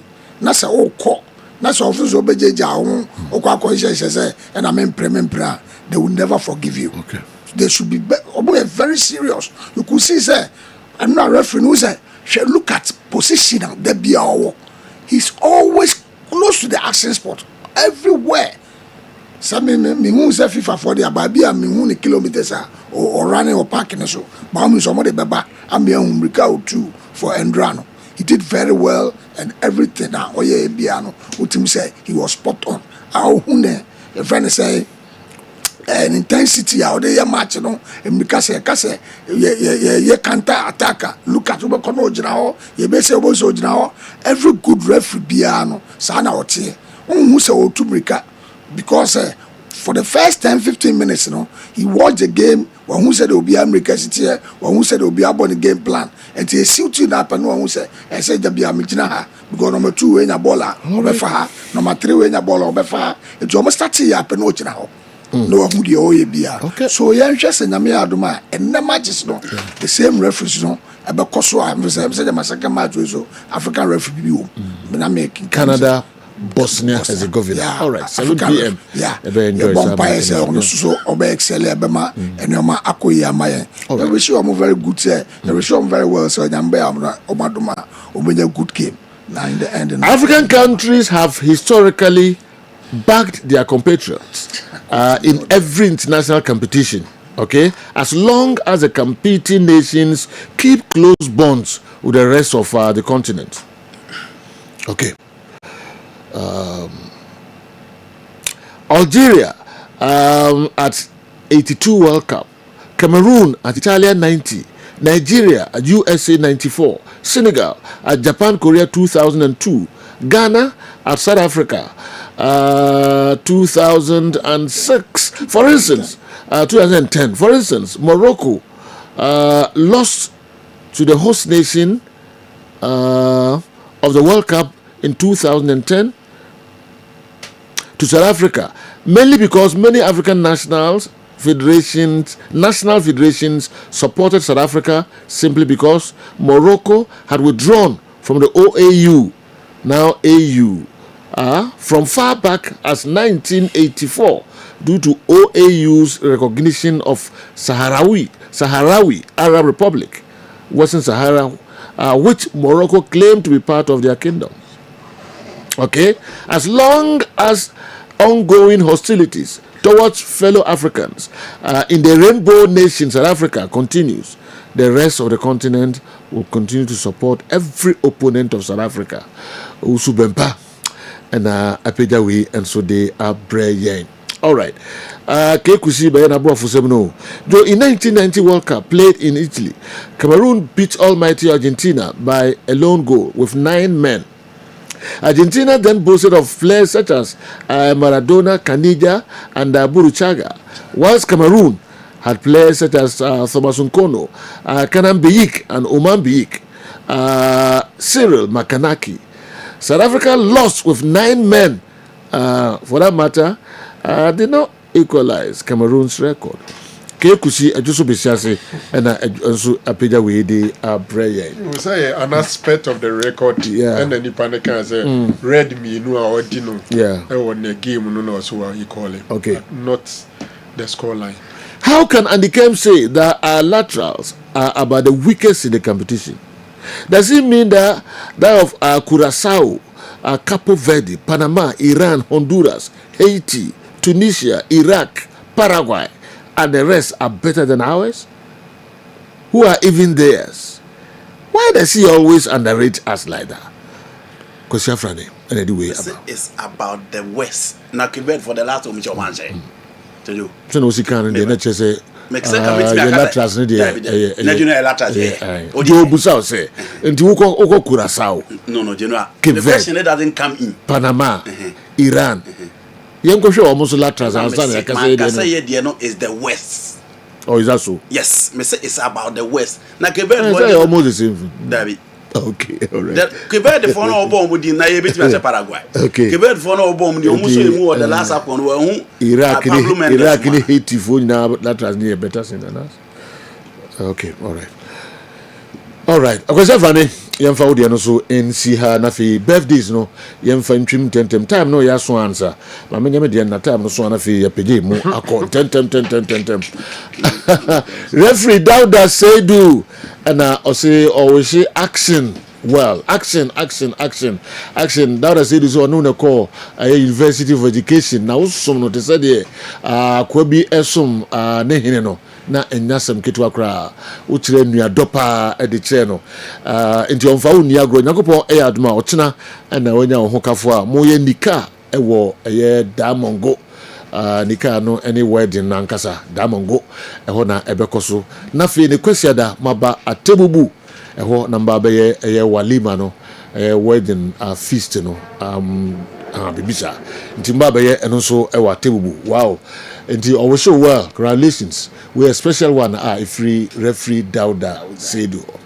All right yenti odi no you know Destina nurse ni Pope John Paul Hospital Jamase Desti onu amunyina na city mo se o show happy birthday Nyankopon hira na onya okese so na Mr Felix Adupoku senior enso your birthday Sejo or UCC ho and okay. Show happy birthday Cape Coast. Yes oh, okay Nyankopon hira na onya okese wow ya do momentia aprepo dancing for bi o mo twahia ewo Condi Sporter or Moshe den. Okay. Aprepo Junction. I say one out. Yeah, so much Chelsea or Condi Sport. Kufila Pude Sport or Mobia Tumuku. Okay. And no Munina go no Moshe. Wow. Tale Chamu Pai, the Master Biam. That acquisition are latest Efa Kumasi Asante Kotoko. That a Bibia Nyamba, Bibia Ba. That the Kotoko Beku. Day. Far away. Still. Of India, Bow. Into Probibi for the Kumasi Asante Kotoko. Yami Adma, a beggar that some Kakradia bro. Why? Now, Kotoko Neku. Meaning, say next season, and never best already among why Moni Ajikakra. No Nidia any Kotokono. Yedibesia, ama DJ Raw. And so about to also the Amaye, Yami Admochina. Yebesia, our final whistle, Jumedino, so 9 a.m. Pepe, Yami Ayaduma. Yakramo.